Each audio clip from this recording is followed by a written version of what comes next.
Hi, and thank you for joining us. We're Derby City Playwrights, and this is season 5 playwright Gray Shaw virtual online reading of his brand new play, A Fall Planting. We are excited to have him with us this season. He's a Arts Louisville short play award winner. He's had a play in the Kentucky Festival that was fantastic, and we were really excited when he came to us with his first full-length play, A Fall Planting. For those who don't know, or those who do, Derby City Playwrights is a Louisville-based group devoted to growing locally grown plays. We find Louisville writers and we help them develop their new work. And over the course of 5 seasons, we've helped, I think, develop some really awesome playwrights. And make sure to look at our entire festival. We got 8 plays up to see some of the great talent our city has. If you have the inkling or the ability, there will be a button somewhere on this page that you can click and make a nice donation. Anything, purchase a ticket, whatnot, to help support some of the work we've been doing and to help us get ready for next year. And be sure to leave some feedback. We've got talk back of sorts with Gray at the end of this, so be sure to tune into that and contribute to our process by giving Gray some feedback on his play. And without further ado, we'd like to present A Fall Planting by Gray Shaw.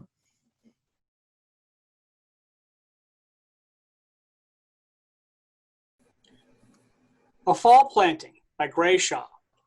Characters, in order of appearance: Bobby, Tim, Dan, Ray, Gran, Candace, and Harley. A 2-story farmhouse in the Appalachian foothills. On one side of the stage is a parlor and foyer. The more formal parlor is downstage, set with an expensive couch facing the audience and a fine wood coffee table set just in front of the couch.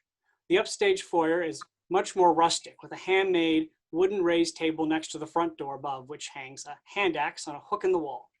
Additional hooks line this wall for the purpose of hanging coats, some of which are already occupied.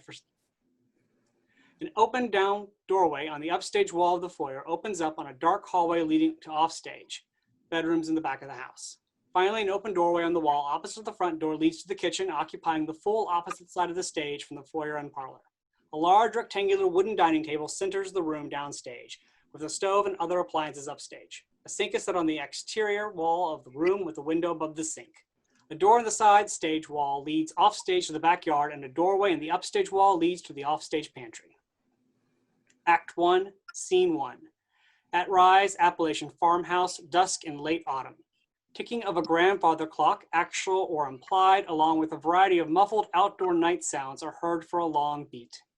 Clock chimes 6 o'clock, followed by the full-throated roar of a high-performance car engine, tires grinding on the gravel drive outside, car speakers blaring the sound of Leonard Skinner's Simple Man, or the like, just before the engine is cut. Bobby and Tim's laughter is heard from outside, along with 2 car doors slamming shut. This is followed by Bobby's footsteps quickly coming up the wood stairs, then crossing the porch just before the sound of an outer screen door opening.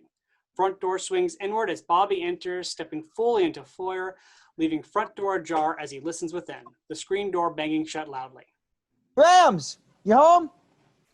Bobby, unsure of his surroundings, continues towards opposite doorway, looking about as he walks, finally moving through doorway into kitchen where every surface and chair is filled with various food containers. Whoa. Hey, Grams, you home yet? Bobby begins opening various food containers and peeking inside. Tim's footsteps are now heard coming up outside steps, then crossing porch along with a dragging sound. Screen door opens and Tim enters, dragging a heavy duffel bag behind him. Pausing just inside to check screen door for any damage before tossing bag on floor near front door, leaning back against wall, winded. How'd that even happen, Bobby? What'd you say, Tim? I said, how'd that even happen, man? You blew past the whole family on the way back. What? You blew past the whole... forget it. Tim, What? get in here, man. What is it, Bobby? You gotta see this. See what? This kitchen, man. The hell? Tim heaves himself away from the wall as Bobby re-enters, chicken leg in hand. Fried chicken. So? So you seen that damn kitchen? Hey, don't be cussing in Graham's house. What? Oh, sorry. So you seen that kitchen? Every day for 18 years. It's a kitchen, Bobby. Every house has one. I'm talking about the food, Tim. You seen all that food? Of course, it's what we do. It's what you do. Sure, whenever somebody dies. Bobby moves downstage, sitting on couch and leaning back against the armrest, one shoe up on the cushions, concentrating on his chicken. Tim stares aghast. So what are you telling me here, cuz? Bake one of them pies in there, did you? The hell? Don't get sore. I ain't sore. Okay, then. Tim moves to edge of parlor, clearly avoiding actually entering the parlor. So you want to go back and get some more to eat? I'm fine right here. I thought you was hungry. And I got this chicken leg, Tim. Well, there's plenty more. You know, back there. I know. It's what you do. Well, I'm going back to the kitchen. Good. Go. Tim still does not move, silently watching Bobby. Bobby starts to take a bite, then pauses, senses Tim's eyes still on him. So go already, Tim. Don't be telling me what to do, Bobby. What? You said you were going. I said go. What's with you, man? Nothing. Just thought you was hungry, is all. And I said I'm fine. You want something, go on back there and get it. I will. Good. All right, then. Beat as each glares at the other. Bobby finally returns to his chicken. What? You left your bag in the car. So I'll get it later. Bobby returns to eating. Tim continues watching him. I swear to God, Tim. Just shut it, Bobby. I brung it in for you. Yeah? Thing weighs a ton. So? So you got a body in there or something? Right. A body. What? It's my stuff. Well, I figured that much. So I didn't know how long I'd be staying. Is that okay with you? Sure, I think it'd be great if you stayed on a while. Good then. Beat with Bobby eating, Tim still watching. So anyways, there it is. Yeah. You said that already. Asshole. What do you want here, man? A medal or something? Forget it. Next time, I'll just leave it in the car. Yeah, next time. Bobby takes a final bite, then sits up, both feet now on the floor. God, I hate funerals. What are you talking about, Bobby? You ain't been to no funeral. Yeah? What do you call that misery I just stood through for this last hour? Bobby tosses his chicken bone onto the curio dish on table. Tim immediately moves into the parlor, heading straight to coffee table and snatching up the bone. Damn it, man. Don't do that. Don't be cussing in Graham's house, Tim. Just shut it. Just saying. Tim looks around desperately, finally stuffing bone into his suit coat pocket. And you missed the funeral, you fool. I was standing right there with you. You mean at the cemetery? That was the burial, Bobby. The what?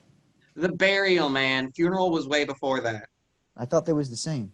The hell? Funeral always goes first. Then you go to the cemetery for the burial. Okay. So now I know. So where was this funeral anyways? At the church. What church? Graham and Grandpap's church. That one there by the cemetery? Hell, that wouldn't hold half the people out there today. Not that church. The one out in the country. Out in the country, huh? I got news for you, corn boy. Everything down here is out in the country. It ain't that bad. You just don't know no different. Bobby walks downstage to window, looking out at night as Tim busies himself straightening pillows on couch, trying to hide the fact someone sat there. So how was I supposed to find that church anyways? You blew past us all on the way out there. Figured you knew where you was going. When did I pass y'all? On the way out to the church. First time, anyways. Y'all go to that church more than once today, Tim? First time you passed us all, fool. Second time was when we all lined up for the funeral session. The what? The funeral session, Bobby? Don't you know nothing? I know plenty, corn boy. And I think I would have noticed passing some damn funeral session, whatever the hell that is. Long line of cars with little flags on the hoods, all headed up to Cade Hill. That was y'all? Big old hearse out front didn't tip you off. Shit. I thought that was a limo. The hell ain't no limos down here. Okay. My bad. Got that right. You blew past Grandpap's hearse, Bobby. Yeah? Well, by the time I got to the front of that long line of cars, I was just trying to beat it past the lead one before something ugly come the other way. Not much chance of that. That was one long-ass line, Tim. Yeah, did you notice all them cars was pulled off to the side of the road? What was that all about? It's what we do, Bobby. It's what you do. So tell me, corn boy, is there a list somewhere of all the things y'all do out here in the sticks? Pulling off to the side of the road to let a man's purse pass? You telling me you don't do that in the city? Hell no. They don't stop for red lights neither. Well, that ain't right. Maybe. Why the hell would they worry about stopping for some damn hearse? How about respect? For who? The dead guy. His family, maybe? So everybody off to the side of the road is some show of respect down here, corn boy? It's what we do, Bobby, and you need to shut it with that corn boy shit. Sorry. I thought it was funny. Well, it ain't. Okay, I'm done with it then. So all them people pulled off really knew Grandpap. I don't know. Maybe. Don't matter, though. It's what we do. It's what you do. Sure. So how about strangers? What about them? Well, you do that shit for strangers? We do it for everybody, Bobby, whether we know them or not. Bobby returns to the couch, sitting down, feet up on the cushions again. Okay, so what if it's somebody you can't stand? I'd pull over for you. Asshole. Yeah, Bobby, even if it's someone we can't stand. Like I told you, it's what we do. Tell you what, cuz. Say that it's what we do shit one more time. I swear, when you die, I'm burning rubber right through your whole damn funeral session. I'm guessing that happens no matter what I do. Got that right. Think Grams will be mad? You missed Grandpap's funeral, man. Especially she sees you in there with your feet up on her couch. Grams won't mind me getting comfortable. You keep telling yourself that. So what's wrong with me sitting in here? Nobody goes in that parlor, Bobby, except maybe Grams and the preacher on Sundays. And ain't nobody walked all over it like you're in there doing. Ain't nobody walking on nothing. Might as well be. Yeah? Well, you're full of shit. Grams is one cool old lady. Wait and see. Speaking for Grams now, are you? Hell, Grams does her own talking, and if you're anywhere near, you won't miss a word. Shit. Bobby lowers his feet to the floor, still smiling, but now not so sure of himself. Don't know what you're on about, Tim. Grams ain't yelled her whole life. Yeah, well, you only seen her up in the city. Different rules down here. I ain't much for rules. Heard that about you. Grams been telling stories. The hell? Best hope she don't, neither. I heard Aunt Candace and Uncle Dan talking. You jealous? Ain't a thing I heard worth being jealous of. Having a life, maybe? Something outside this dipshit little town? I'll pass. Besides, Daddy wouldn't have it. You're 18, man. What the hell can Uncle Ray say? Plenty. He always does. Bobby moves upstage to front door, noticing hand axe on wall, taking it down. So what the hell's this? Careful, that thing's real sharp. I'm being careful. So what's it for? What do you think, Bobby? I know what an axe is for, Tim. I'm asking what fool hangs one on the wall. We do. What of it? Well, what the hell for? Where do you think those chickens come from? I don't know. The store? The store. When people around here want chicken, they go out and kill a couple of ornery biddies with an axe like that. Ornery biddies, huh? Sure, the ones always squawk and won't give up their eggs. They're always the first to go. You really got chickens around here? Of course we got chickens, a whole mess of them out by the back barn. Ain't much store buying goes on around here. Guess not. Bobby hangs axe back on wall again, then moves to front door, looking out. So how do you stand this place, Tim? What's wrong with it? It's just so dead. What do you mean dead? All quiet like, you know? Not like the city. Expert on cities now, are you? More than you, More than you, Tim. Yeah. Like you know so much. You was 6 when you left here. So?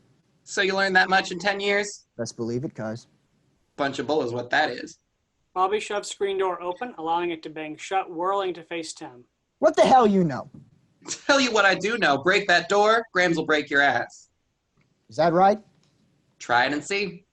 Bobby pushes past Tim, moving to downstage window and looking out. Tim begins checking door for any damage. You should come back with me when I head home. See your mom a bit. Don't know about that. But don't you know? You ain't seen her in 10 years. So? She ain't been down here to see me neither. What? Risk taking a beating from Uncle Ray? That ain't happening. I could say the same. I'm guessing you're already taking more than a few of them staying right here. Got that right. So come back with me then. I know Aunt Ella misses you something awful. Yeah? Yeah. She talks about you all the time. Huh. Maybe I could get myself up that way. Sure. Then I could show you what a real city's like. Tim turns again to face screen door looking out at night. We got plenty going on around here, Bobby. Shit. Y'all don't even know what you don't know. Tim now shoves screen door, allowing it to bang shut as he whirls to face Bobby. I know plenty, asshole. Careful with Graham's door, Tim. Just shut it. Just saying. Yeah, I'll tell you what I know. I know family matters. And that's here with Grams and Grandpap while he was living. And what about Uncle Dan? Don't he matter no more? Of course he does. Why do you think I drove all the way down here? Who gives a shit? I do. I drove down here just to see my family. Yeah. Well, fuck you then. What'd you say? I said fuck you, Tim. Best take that back. Or what? Or I'll kick your city boy ass. Jump if you feel froggy, corn boy. Beat as Tim and Bobby stand squared off, glaring. Finally, Tim takes a step back, turning away from Bobby to face front door again. Beat of silence. Don't be lecturing me on family, man. Just forget it. So, how about your mama? And mine? What about him? Well, don't you miss him? Sure. Don't see you driving up to see us. Like Daddy'll ever let that happen. Fuck Uncle Ray. Well, shut your mouth, Bobby. Okay. But you know I'm right. I mean, don't you think? Tim moves downstage to window, looking out at night, his anger slowly fading. Yeah. Guess you're right. Roughly wiping at his eyes. Fuck Daddy. Beat as Bobby moves towards Tim, but making sure to stay well shy of him. You okay, man? I'm fine. Okay. Just asking. Don't think I ain't thought plenty about getting out of here. Good. Glad to hear it. And I don't need you coming down here telling me what's what, neither. Okay, I got it, Tim. Look, I didn't mean all that shit before. You got me mad is all.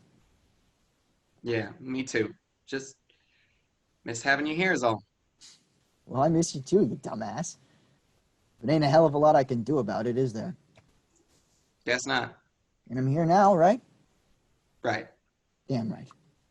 Tim turns upstage, moving forward towards foyer, passing Bobby and punching him painfully in the shoulder. Careful, cuz.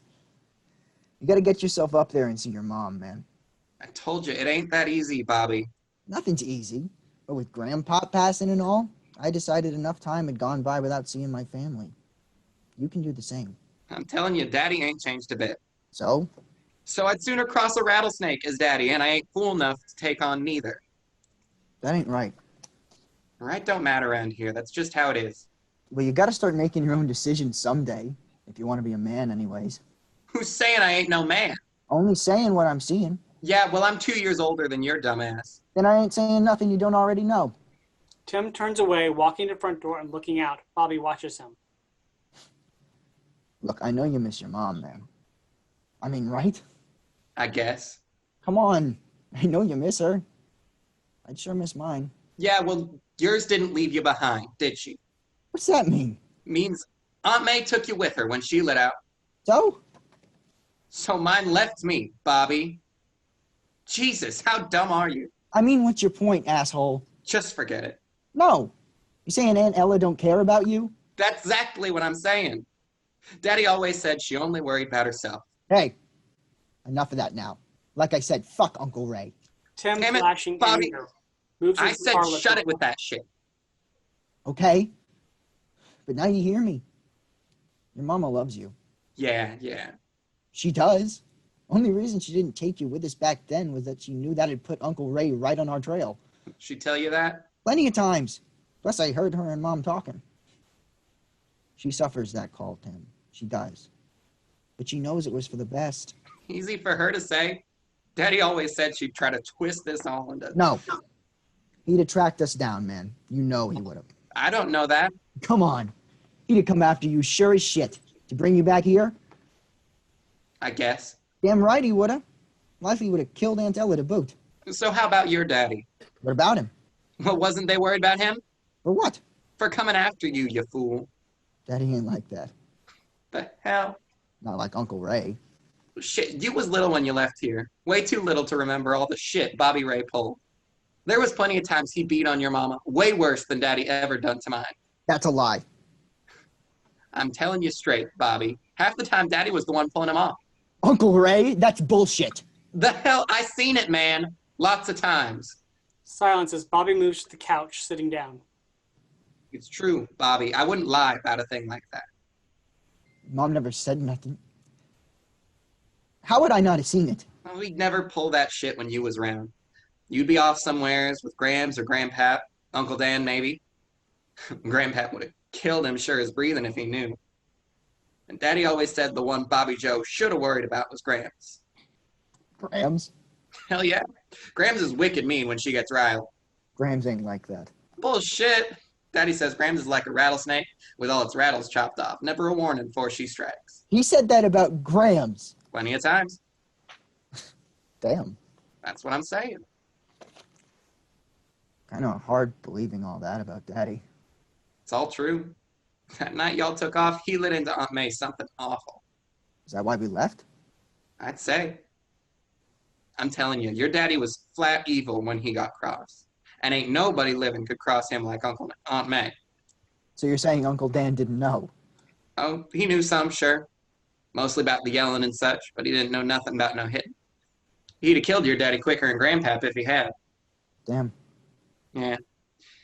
Your daddy made sure no hitting never went on whenever any of them was around. I'm telling you, nobody knew nothing back then except Mama and Daddy. And Aunt Candace, of course. Aunt Candace knew? Of course Aunt Candace knew. She knows everything goes on around this place. And she didn't tell Uncle Dan? I'd say no. Probably knew what had happened if she did. Grams always says a man don't do you much good if he's serving time. Makes sense. Best believe it, Bobby boy. Bobby boy. Nobody's called me that in a good long while. Just saying, given the way your daddy was, seems Aunt May would have been just as scared of him tracking you down as Mama was of Daddy. I see what you're saying. But Aunt May took you anyways, right? So, why'd my mama leave me? Don't make no sense. Telling me?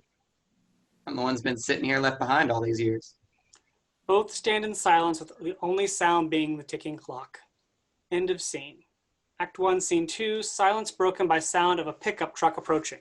Tim quickly moves to face front door, a worried look on his face. Bobby remains seated on couch but turns to face front door as well.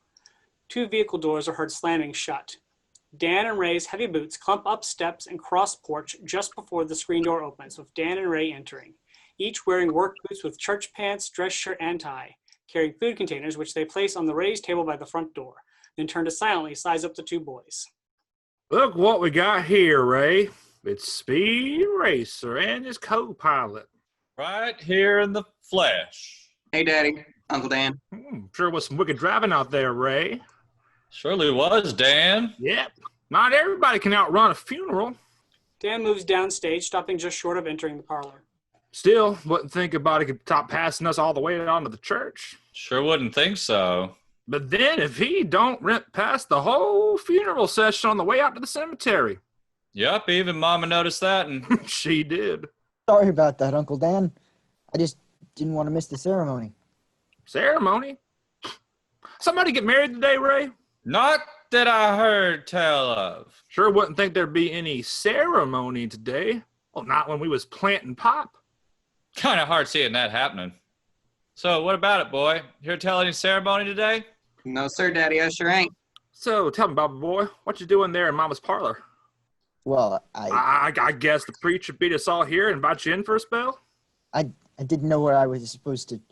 Preacher's car could beat a horse-drawn wagon, Dan, much less speed racer here. True. Last I saw, preacher's car was limping along on 3 bald tires. Plus blowing a wicked blue cloud of smoke from them 2-shot cylinders. Yep. And with a ride like that, man, it's gotta be praying hard for the second coming. Gotta be praying real hard. Silence, with all now looking at Bobby. Well, from what I see, Boy, the sum total of what you and that mama of yours don't see would fill King Solomon's swimming pool. don't be bringing Mom into this, Uncle Ray. Best watch your mouth, boy. Leave it, Ray.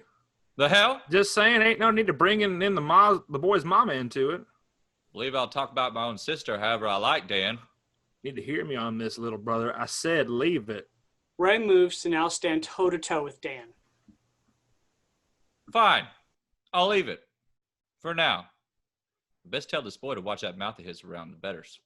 I'd say you heard it just fine, Ray. Best tell him anyways, Dan. Uncomfortable beat with the two uncles glaring at one another. Bobby boy, I advise you to watch that mouth around your Uncle Ray. Yes, sir, Uncle Dan. And you might want to think about moving that narrow behind out of your Gram's parlor before she gets home and catches you in there. But where am I supposed to go, Uncle Dan? How about that fancy car outside? Ray, What? Come on, Bobby, let's go to the kitchen.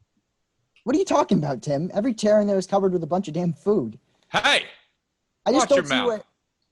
I just don't see why I can't sit in here. You watch that mouth in Mama's house. Okay, but I don't see why I can't. I said shut your mouth, boy. hold on there, Ray. What? Hold on. Best take back that ham. Just saying, hold on a sec. Boy might actually be talking some sense here. What? Sure, kind of hard arguing logic like that.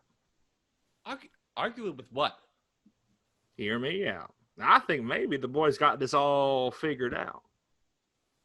All figured out, huh? Well, sure. You got some highly educated thinking going on here, Ray. I see what you mean, Dan. Must have picked that up in the city. Yep, must have done just that. Fine. Guess I'll go sit somewhere else then. Bobby begins storming towards foyer. Sure glad I drove 400 miles for this shit. Dan catches Bobby by his arm, quickly spinning him around to face downstage again, pressing him back towards the parlor. Hold on there, Bobby boy. What? Hold on. Ray, the boy's taking this way too serious. Way too serious. What are you two? You need to calm yourself down, Bobby boy. We's only spoofing. Sure, we only spoofing you. Yeah? Well, y'all sure had me going. Going? Boy, you was done gone. Yeah, about to tear this house down, I'd say. You remember spoofing with us, don't you, Bobby boy? Sure. I remember, Uncle Dan. Of course he does. I don't know, Ray. He was only, what, 5, maybe 6 back then? Good times. Really good. Till that mama of his, that damn mama of yours, took him and lit out for the city. Ray. What? You know it's true, Dan. About killed mama and Pap. Hell, that's probably what did him in the end. That was 10 years ago, Uncle Ray. So? So, the boy's right, Ray. Pap's passing ain't on me.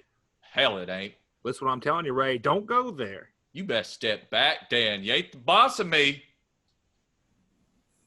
Maybe so. If you go there again, you and I gonna tangle.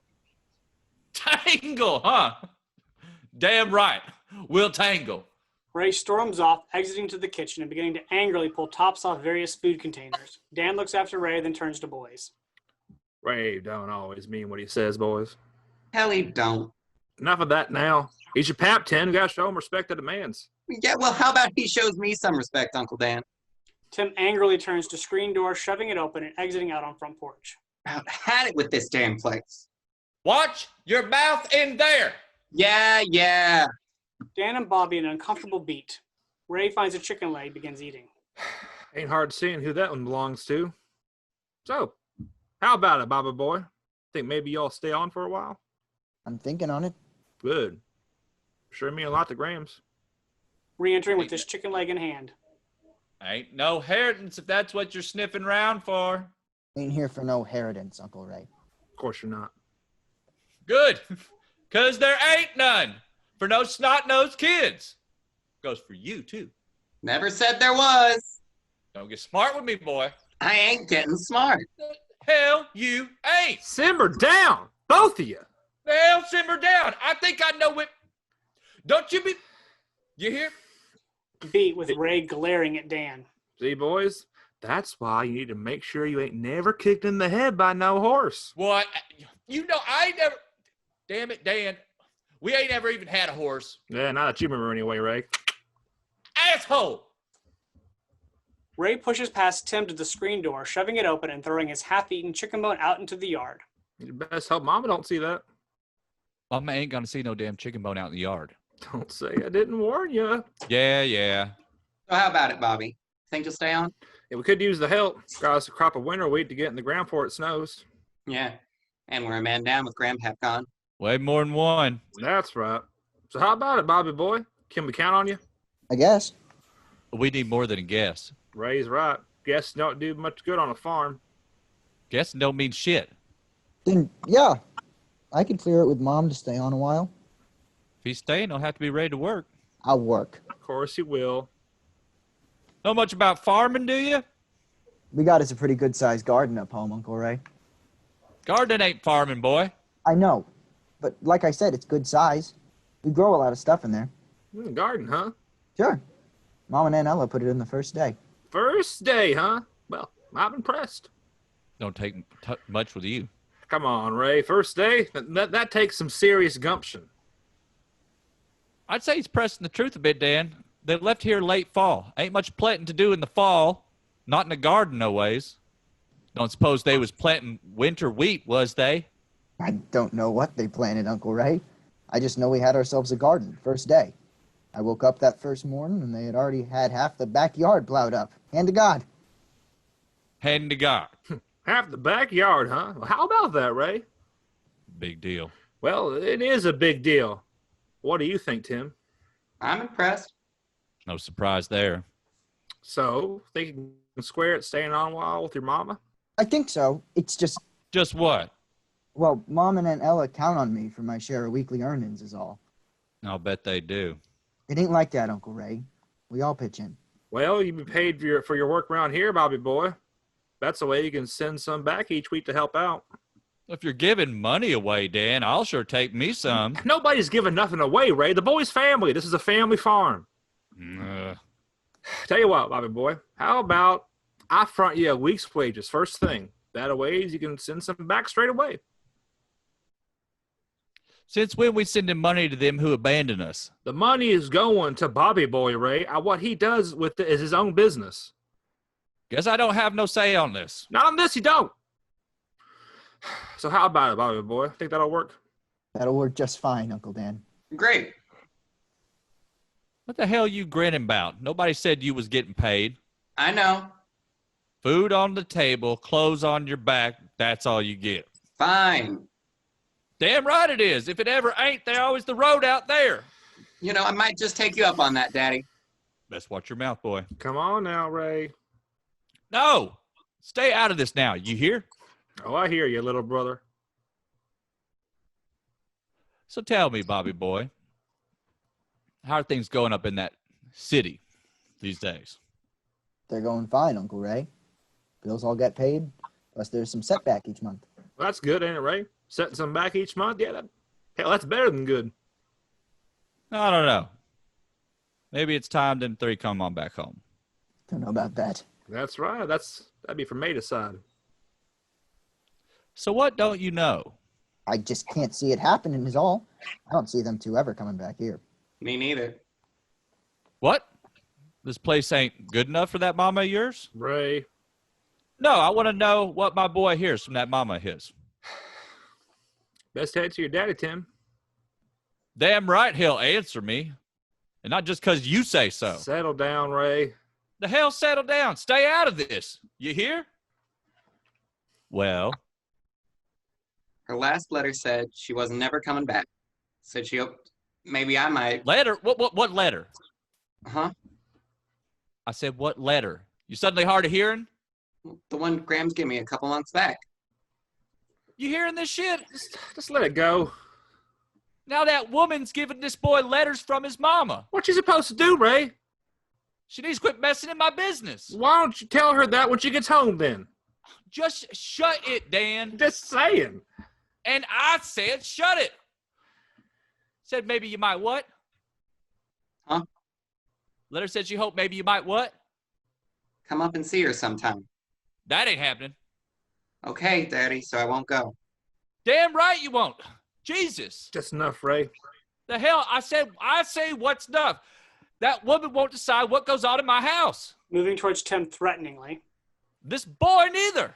Dan holds out his hand, pressing against Ray's chest, blocking his path to Tim. Ray, the boy's done told you what his mama said. He don't answer for her words. Slapping Dane's hand away. He answers for what I say he answers for, and you best be getting out of my way. The boy's 18. So? So I'd say that's man enough to start making his own decisions. Is that right? Is that what you tell your boy, Dan, if you have one? Careful, Ray. Don't give too much tongue that pride of yours. The hell, pride. I moved past that woman a long time ago. Oh, I can see that. What the hell you know? Got a pretty good sight on what's right in front of me. Yeah, well, maybe this is something we should take outside. Maybe. But not today. What, scared?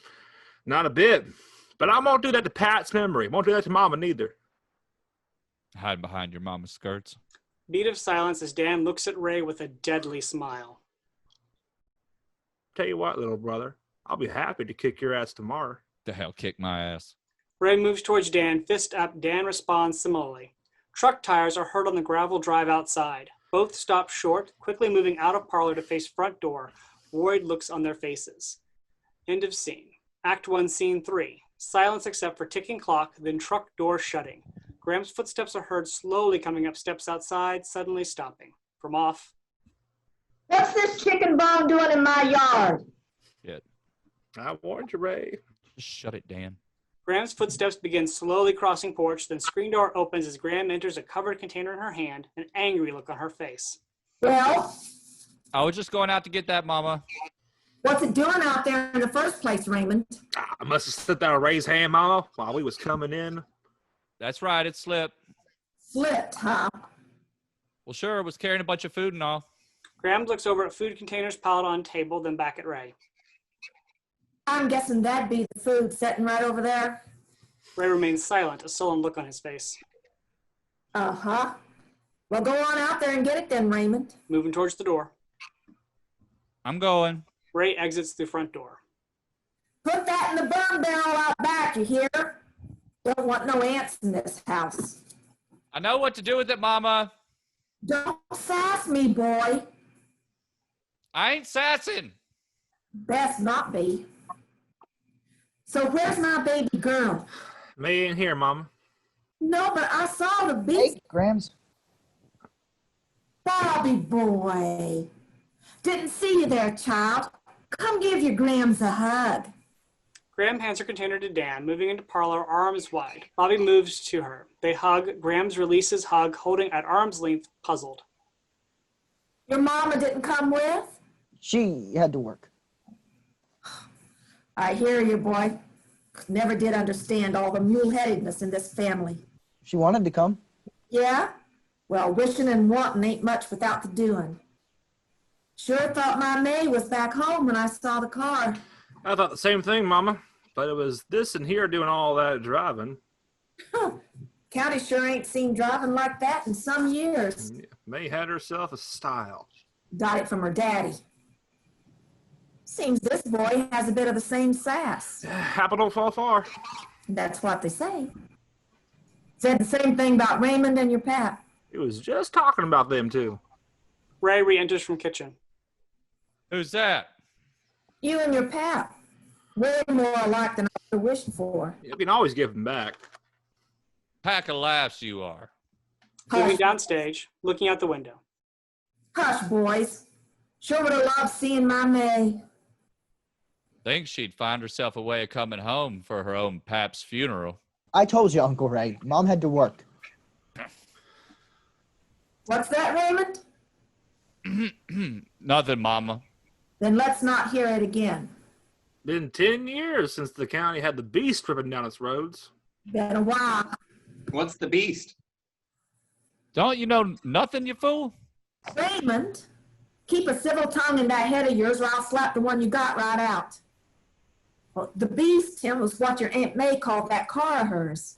Back in school anyways. She still calls it that. But why the beast? Because it was wicked fast. Every bit of that. Not a car around here could even come close. Yep, one thing that old man could do was trick out a car. Plus, a girl could drive. Had herself a good teacher. Don't know about that. The hell? You know that's so, Dan. I guess I'll give you that, Ray. You ain't giving me nothing. It's all true. Sure would like to know what they're saying about there, seeing that car out today. Plenty, I'll bet. People talk, whether there's anything to say or not. Turning and moving upstage towards front door. Speaking of, Daniel, give that cake to your brother so he can take it back to the kitchen. Why can't Dan take it back there? 'Cause I just said you was doing it, Raymond. Daniel's got to move May's car out to the back barn for me. But I don't understand. Boy, take that cake back to the kitchen like I told you. Okay, Mama. And get the rest of that food on back there, too. Ain't gonna have us looking like some kind of trash if company stops by. Dan hands cake to Ray, smiling broadly. Ray angrily grabs container from him and stumps off, exiting into kitchen and putting container down. Bobby fishes car keys out of his pocket and hands them to Dan. Dan heads towards the front door. Back barn now, Daniel. Not the one up here by the house. Back barn. Got it, Mama. Dan exits through front door. Gran moves to door, watching Dan through screen. Sound of car engine rumbling to a start, then its tires throwing gravel. Mom misses you something awful, Grams. Yeah? Well, tell her I asked about her when you get home. And your Aunt Ella? How's she doing? She's fine. I was just telling Tim. Graham turns again to front door, looking out.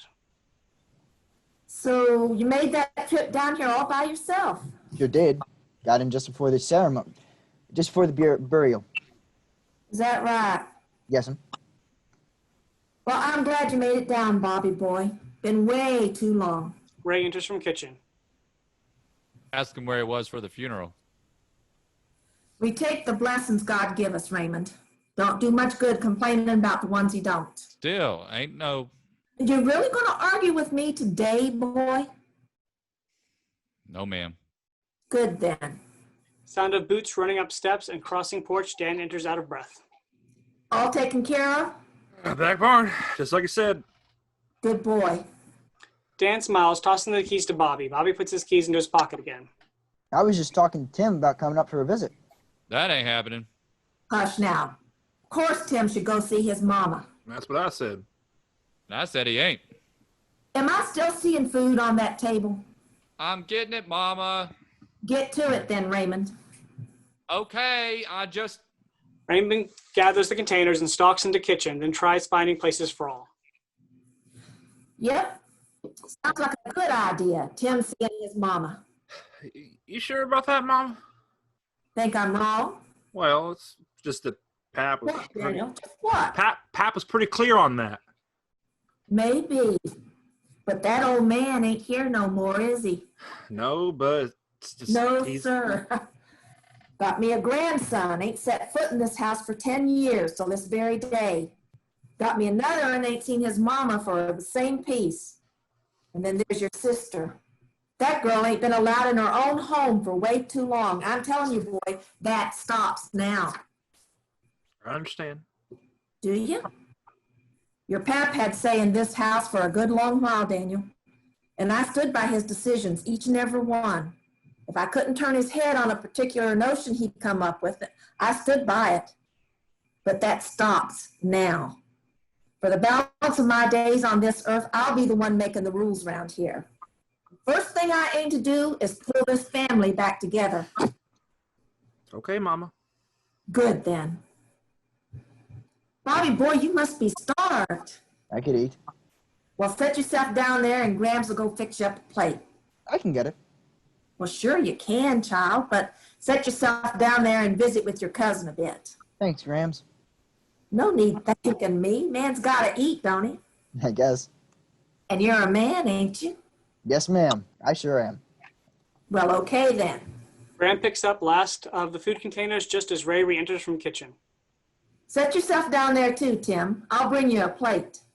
Okay, Grams. Grams exits to the kitchen and begins opening various containers, putting food on 2 plates. Dan and Ray stare after her, shocked. What's going on here, Dan? Can't say as a no just yet. Best let it pass, though. Ray stalks to the front door, shoving the screen door wide open as he exits onto the porch, allowing the screen door to slam shut loudly behind him. Who's out there slamming my door? Who do you think? Raymond? Jesus! What did he say? Ray's outside praying, Mama. Best be praying he didn't hurt my door. You hear that, Ray? Yeah. Uncle Dan? Yeah, you heard the Grams, Tim. Best sit on there with your cousin. Tim sits next to Bobby. Dan turns with a worried look towards kitchen. Screen door opens again as Candace enters carrying various food containers.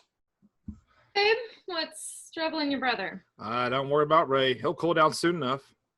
But how'd y'all back? All this food, Dan. I don't understand. We filled the truck up at the church.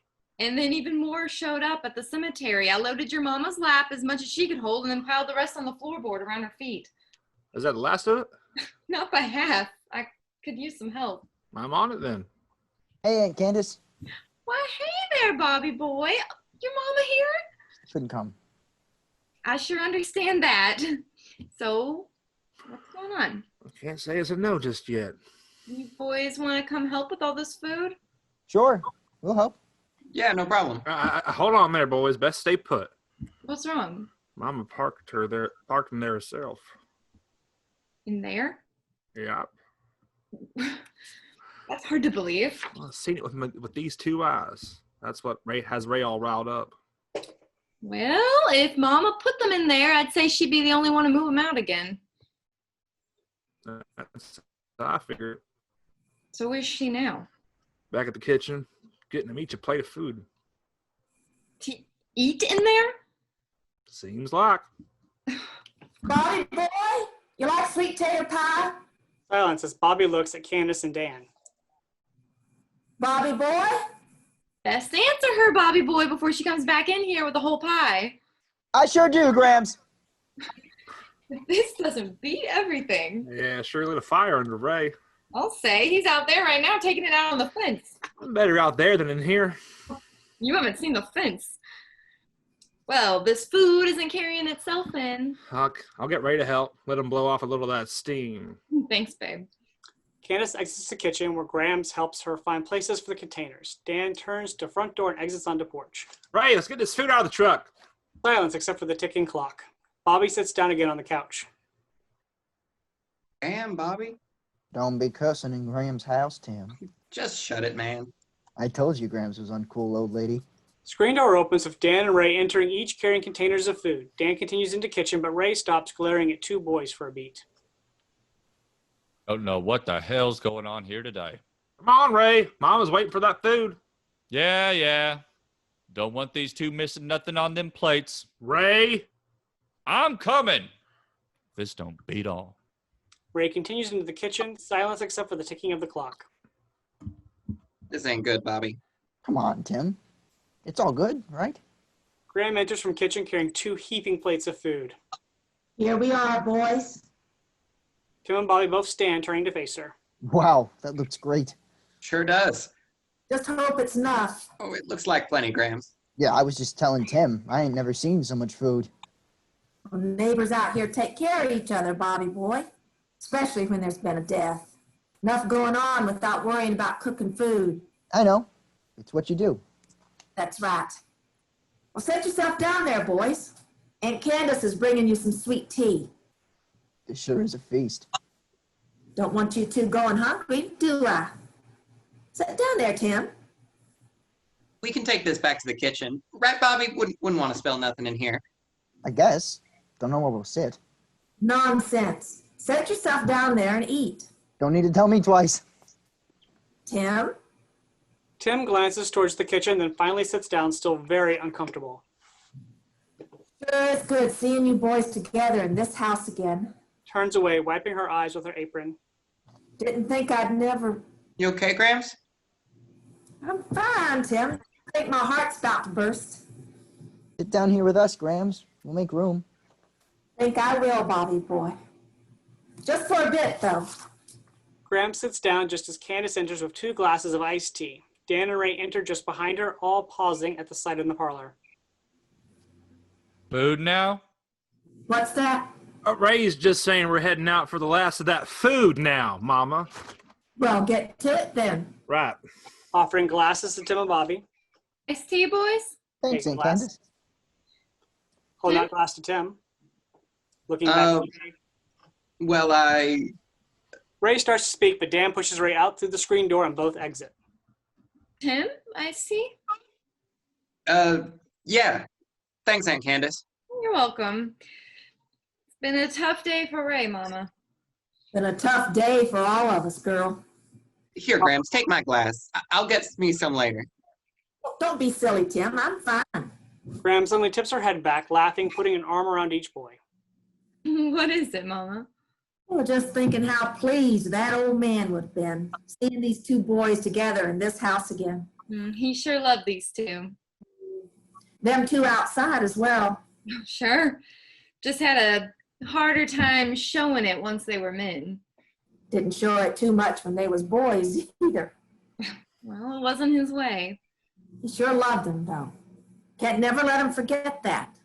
Dan and Ray re-enter through front door, carrying more food containers. Forget what, Mama? Just how much your pap loved you two. Oh, I know he did. Well, never was too sure about Ray, though. The hell? Hush that, Raymond. And Daniel, you know your pap loved both of you boys. Oh, Lord knows why. Oh, gee, thanks, babe. I love you, too. Oh, Maybe didn't show it much, but he truly did. he was definitely one for keeping his feelings to himself. So, nothing wrong with that. Ray continues in the kitchen. Your pap loved you, Raymond. Tell that to Dan. Daniel, you know your brother never did take much to tease him. I know, Mama, but that's what makes it so much fun. Daniel continues into the kitchen. Hey, Ray, you need a hug. Get away from me, you fool. Oh, Dan, Ray, come on. I love you, Ray. Dan and Ray each put down their containers and begin putting food on plates. Them two. Candace, I got a job for the two of us. What's that, Mama? Gotta figure us a way of getting Tim up to see his mama. So, I'm guessing Ray won't be in on this little plan? He will not, but it's long past due. I agree. Now I don't have to worry about that old man's thoughts on the subject. There is that. So how are we going to do it, Grams? Don't worry yourself, Tim. Just let your Grams take care of this. Okay, but Daddy sure ain't going to like it. I'll handle you, Daddy boy. You can go back with me when I head home, Grams. We'll see. But keep this quiet like until I figure it all out. Yes, very quiet. Well, don't worry about me. I won't say nothing to get Daddy riled up. Me neither. I'm just glad to be here. Grandpap would have done about anything to get you back here, Bobby boy. Except patch things up with the boy's mama. True. I guess he finally figured himself away, though. If you call dying much of a plan. Worked, didn't it? I guess it did at that, Mama. Think I'll get that glass of tea now. Sounds good. I'll join you. Graham and Candace move to the foyer. Dan and Ray enter from kitchen. Y'all taking that out to the porch? Well, I figured we'd Here are, Mama. Taking out to the porch, right, Ray? I guess that's what we're doing. Bobby boy says he'd like to see what a real tractor looks like. Is that right?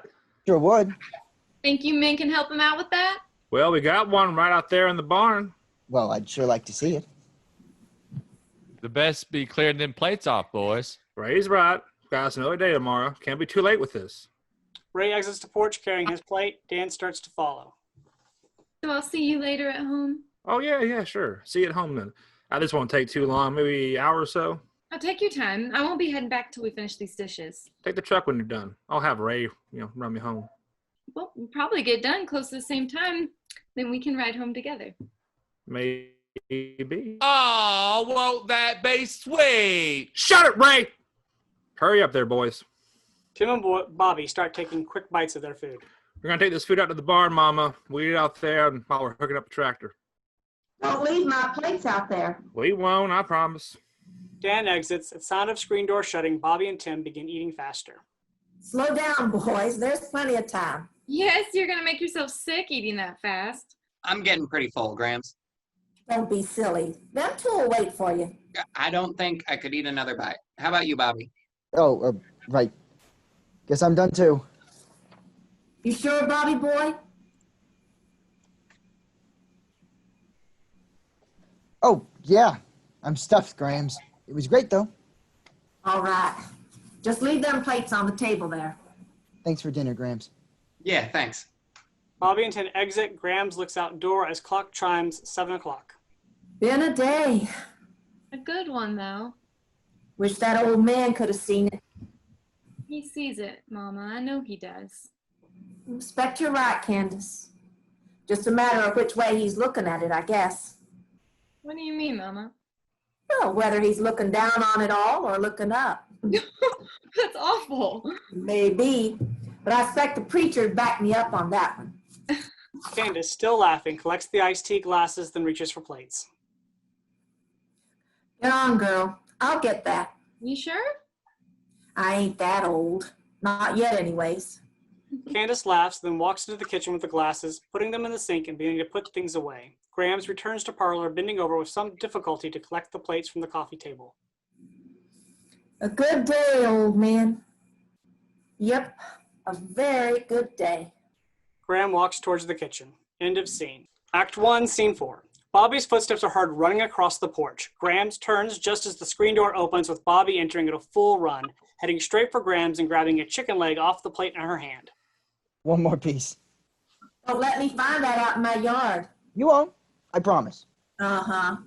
Gran exits into the kitchen and begins helping Candace. Bobby stands enjoying his chicken leg. Footsteps are again heard crossing the porch. Best hurry if you want any more. Graham's just carted off your plate. Screen door opens with Ray entering, Harley just behind. Candace exits kitchen into the upstage pantry. You talking to me, boy? Thought you was Tim. Not hardly. Mama! What? Company! So who's this? Bobby boy. Who? May's boy, Harley. Well, you don't say. Believe I just did. Well, he sure has grown. That's what they do. Turning, starting back towards the front door. Best be getting back outside, fixing to show this and how a real tractor works. Well, don't let me hold you up. Ray pauses in doorway, turning to look at Harley dismissively. Not hardly. Mama! Company! Who is it? Sheriff Payton! What's he want? She seems plumb tickled to see you. Just stop by for a chat, Hattie. Yeah? Got a warrant? Harley laughs uncomfortably, glancing at Ray and Bobby. Nothing official. I just want to talk. Wish I had time to see this. Ray exits. Uncomfortable silence as Bobby and Harley size each other up. Hey, your mama's back in town. That's what you hear? Yep. A lot of people saying they seen that car of hers out the road today. Is that right? Yep. Makes sense and all. Her daddy being dead. Good lady, your Grams. Yep. To them she likes. Uh-huh. So your mom around? Nope. Is that right? That's what I said. Don't you get smart with me, boy. So where's she at then? Some hen party with your Aunt Candace? Most likely cutting the head off some ornery old rooster. Well, you're a pistol, ain't you? That's what they say. Uh-huh. So, how about all them people seeing your mama's car? Gran enters from the kitchen. People telling you stories again, Harley? Well, it don't sound like stores to me. No more than the last time people was talking about me. What do you want, Sheriff? Oh, no need to be like that, Hattie. Believe I'll be however I like in my own home. Simmer down now. I only stopped by on account of Jedediah passing. Came by to pay my respects and all. Oh, most people do that at the church, Harley. Or the gravesite. I was busy with fiscal business this afternoon. Figured I'd stop by after. 'Cause you wouldn't dare come by if that old man was still alive. Oh, you know it wasn't like that with me. Jed and me. Uh-huh. Come on now. Jed knew I had a job to do. Jed always cut you more slack than you deserve, boy. Did it 'cause of your pap. Never did have much good to say about you. Me and Jed got along just fine. Say what you have to say, Sheriff. I don't have time to stand here jawing with the likes of you. I hear May's back in town. That what you hear? Yep. You heard wrong then. Come on now. Everybody in town done seen that car of hers. Don't know what fools you've been talking to then. You know, I've been wanting to take a look at that car for some time now. And I know what Jed told you about that particular notion. I'm the sheriff of this county, Hetty. Got me a right to investigate things need looking into. Ain't got no right to what I don't have. You saying that car ain't here? That's exactly what I'm saying. Problem seems to be with your hearing. So that's how we're playing at this. I ain't playing at nothing, boy. Just seems you wasted yourself a trip out here. Uh-huh. So, how'd you get here, boy? Well, I just, He come in on the bus. Oh, the bus. That's what I said. Is that right, boy? that's what she said. Yeah. Well, what do you say? I come in on the bus. They come in real regular like, Harley. Well, they do that. And easy enough to check out once they get back to town. True. Except it weren't our bus. What?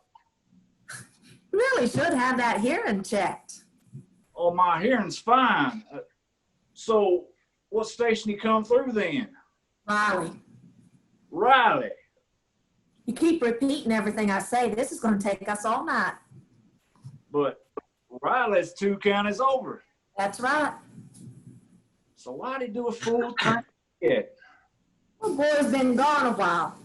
10 years. Beat of uncomfortable silence as Harley regroups his thoughts. We need to talk, Hetty. Alone, if you don't mind. Let's head on out and join your uncles, Bobby boy. You sure? I don't mind staying till this one leaves. Go on, child. I'll be fine. If this one acts up, I'll just tie a knot in his tail. Bobby looks at Harley for a beat, then turns and exits wordlessly through the front door. Harley moves to the front door, watching as Bobby walks across porch. Candace returns to kitchen from pantry and again starts cleaning the kitchen. Reminds me of May. Get to it, Harley. Like I said, I ain't got all day. Okay. I think May's car's somewhere on this farm. Free country. You can think whatever you like. Problem is, thinking don't make it so. I need to see that car, Hetty. If I can rule out May having anything to do with Bobby Joe disappearing 10 years back. Believe Jed warned you about spewing them kind of lies about May. He did. Believe he also said next time you come around saying such things, it would likely be your last. He said that too. And? Well, Jed ain't here no more, Hetty. You think that makes this right? Look, I promised my pap I wouldn't press none of this while Jed was still alive. Sure, nice of you. Yeah, well, pap always thought a lot of Jed. Jed felt the same way about Patch. They're both gone now, Hetty, and I'm just trying to close the door on this thing. Just trying to do my job. You've been trying to do that job of yours ever since your daddy passed last year. Problem is, you was never much good at it. Not without Patch standing there guiding your every step.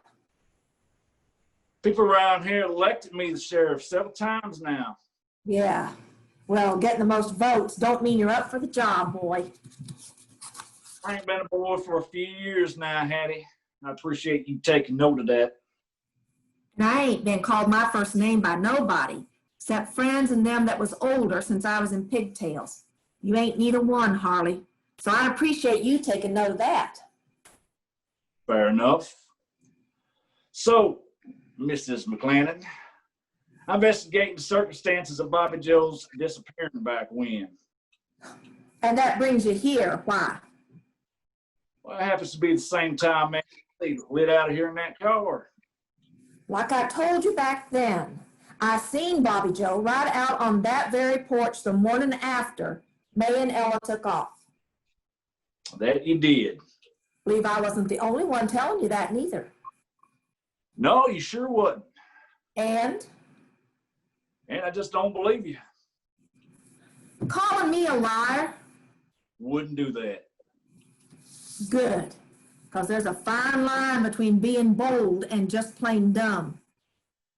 I ain't calling nobody a liar here. Just think you might be trying to check your daughters off. Come on now. I know how Bobby Joe was. Do you? Well, sure.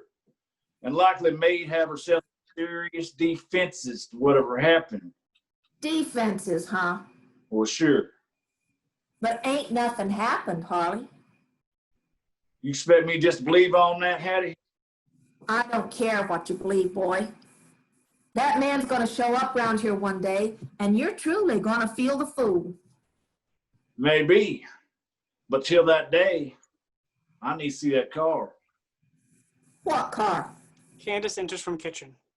Hey, Harley. Hey, Candace. Didn't know you was here. Most days. Why are you talking about May's car? I need to see it, Candace. Then I guess you'd better plan a trip up to Chicago. That is, if May still even has it. Oh, wait, your badge doesn't work up there in Chicago, does it? Funny girl. Hmm. Guess it's a good thing for me that car showed up back here. I hadn't heard. Just told him the same. Nice try, ladies. What do you want with that car anyway, Harley? Seems he don't believe us about seeing Bobby Joe the morning after May took off. Really? He thinks Bobby Joe's body was stuffed in that car when they headed up north. With that little boy in that car? Will you get this off some TV show? Come on now, Candace. I just need to close the door on this, okay? I don't know what to tell you, Harley. How about the truth? I believe we already did that. 10 years ago, right? Enough of this, Harley. You had your say, time to be clearing off. Talk some sense into her, Candace. I'd say she's making perfect sense. The lady of the house asked you to clear off her property. I say you best be going. Without a warrant, you are fast running out of rope. Well, now, you all just wait just a dog. You don't have a warrant, do you, Harley? Of course not. Then I guess we're done here. I will get a look at that car, ladies. What car? Beat, with all standing their ground, Harley finally puts on a forced smile. Maybe I'll come back tomorrow and have me a little chat with Dan and Ray. See if they can talk some sense into two of you. Careful now. You was told what'd happen if you went down this road again. You threatening me, Hattie? Of course not, Sheriff. Well, it sure sounds like a threat to me. Just giving a fool fair warning. No law against that, is there? I guess not. Well, tomorrow then, ladies. Harley smiles once more, then backs outdoor, quickly exiting, his footsteps heard running across porch and down steps. Candace moves to the kitchen door. A car. He must have parked out by the main road and hiked in. Always was a careful cuss. Guess that's one thing he learned from Patch. He's gone. So what do we do now? I don't know just yet. Need to think on it a bit. Candace turns back to the front door, looking out. Both are silent for a beat. I'm surprised at him going back into this after all these years. Bobby boy bringing that car back round here sure ain't helped things. No, but I still would think Harley wouldn't go into all this trouble again. Never was the brightest fella in the holler. No, he wasn't. That's what made him such a good sheriff. Well, say what you will, he seems to have a pretty good handle on things now. Yeah, he does. Well, you know what they say, even a blind squirrel gets a nut every now and then. Gran moves into the kitchen. Candace turns to the screen door again, looking out. Yes. But why'd it have to be on this one? Candace moves into the kitchen, and the two take the trash and 2 bowls of scrappings and walk out the back door, exiting into the backyard. The sound of the ticking of the clock is heard, as well as various night sounds. As the clock chimes 7 o'clock, house lights up, end of Act 1, intermission. Act 2, Scene 1. Next morning, just before sunup, parlor and kitchen at rise. Stage right is dark and empty, only light coming from kitchen. Night sounds heard, as well as ticking clock. Rooster crows just before clock chimes 5 o'clock. Grams enters kitchen through back door, drying her hands on her apron while moving to stove, removing a large pan of biscuits from oven and putting them on the stove next to a large frying pan. Looking around room before exiting into foyer and onto the front door, opening it and looking out at morning darkness. Candace's footsteps are heard crossing porch. Graham steps back as screen door opens with Candace entering. Pretty morning. Is it? Well, don't you think? Well, to tell the truth, girl, I hadn't noticed. Well, I think it's nice to take time to enjoy it all now and again. Yeah, I suppose. Graham moves to front door again, looking out. Still no sign of him. Harley? Harley. I don't understand then. The boys, Candace. They all went out to feed the chickens and get some eggs.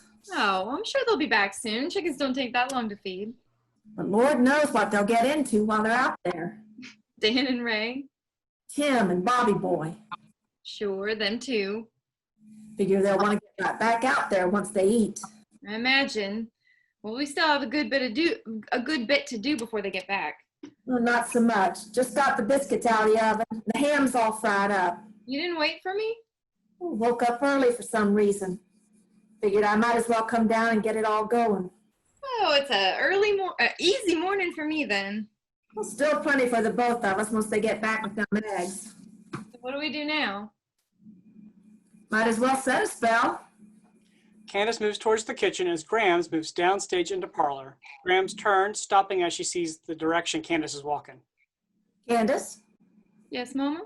I meant in here. Oh, okay.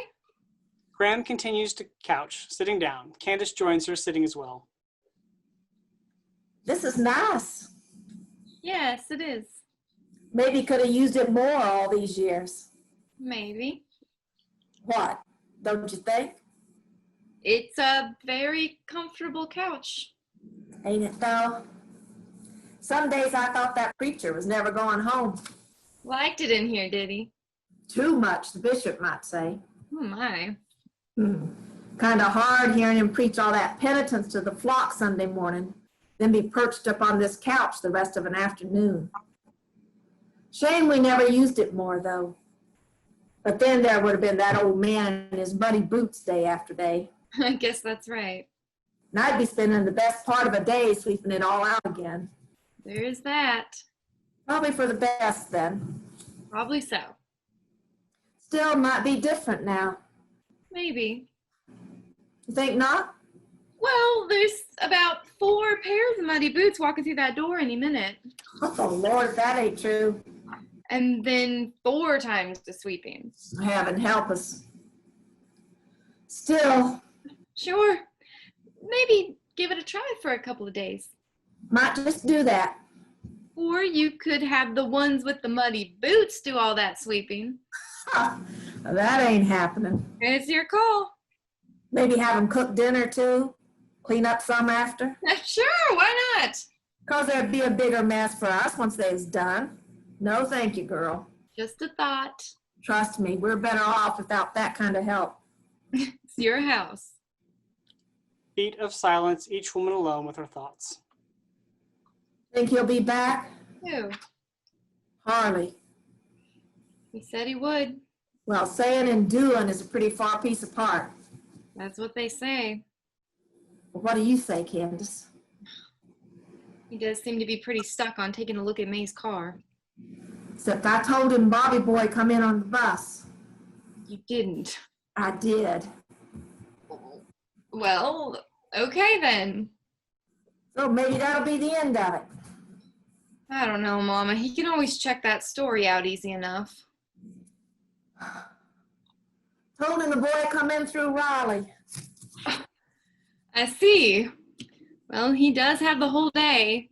Oh, Harley's a lazy cuss, Candace. Always has been. It's what gets him voted in each time. True, but For what? I always had the feeling Harley had something strange going for May. Harley? Sure. Don't you remember him always following her around like some kind of lost puppy dog? No. Really? Yeah, he sure did back when we were in school. And then when May and Bobby Joe started up, it's like it moved on to something else altogether. What do you mean something else? Something strange, you know? No, I don't know. Strange how? Like he was mad about it all or some such. Mad at who? May, I guess. I don't know. Mama, like I said, it's just a feeling. That sure would tend to explain things. I just don't think Harley's going to let go of this. Not now that Bobby Boyd dropped that car right in his lap. He ain't getting hold of that car. And how do you plan on stopping him? I don't know just yet. It'll come to me, though. He sure wouldn't be pressing this if that old man was still alive. I guess he figures there's nothing stopping him now. Seems to be what the fool's thinking.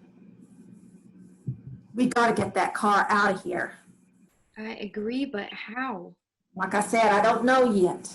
Footsteps are heard crossing porch. The screen door opens as Dan enters. Y'all sure look comfortable. We're just taking a little break, waiting for you men to bring us some eggs. Well, we sure got them. So where's your brother? Hanging Locking his up coat on the hook. Locking up the feed bin. The boys are just behind, bringing in the eggs. Looks like we'll have something to go with those biscuits and country ham after all. Seems like. That is, if them boys don't drop them all on the way back here. So how long do you think it'll take to get it all back on the table? When you get back out there? Not long. Biscuits and ham are all done. We just need to fry some eggs up and it's ready.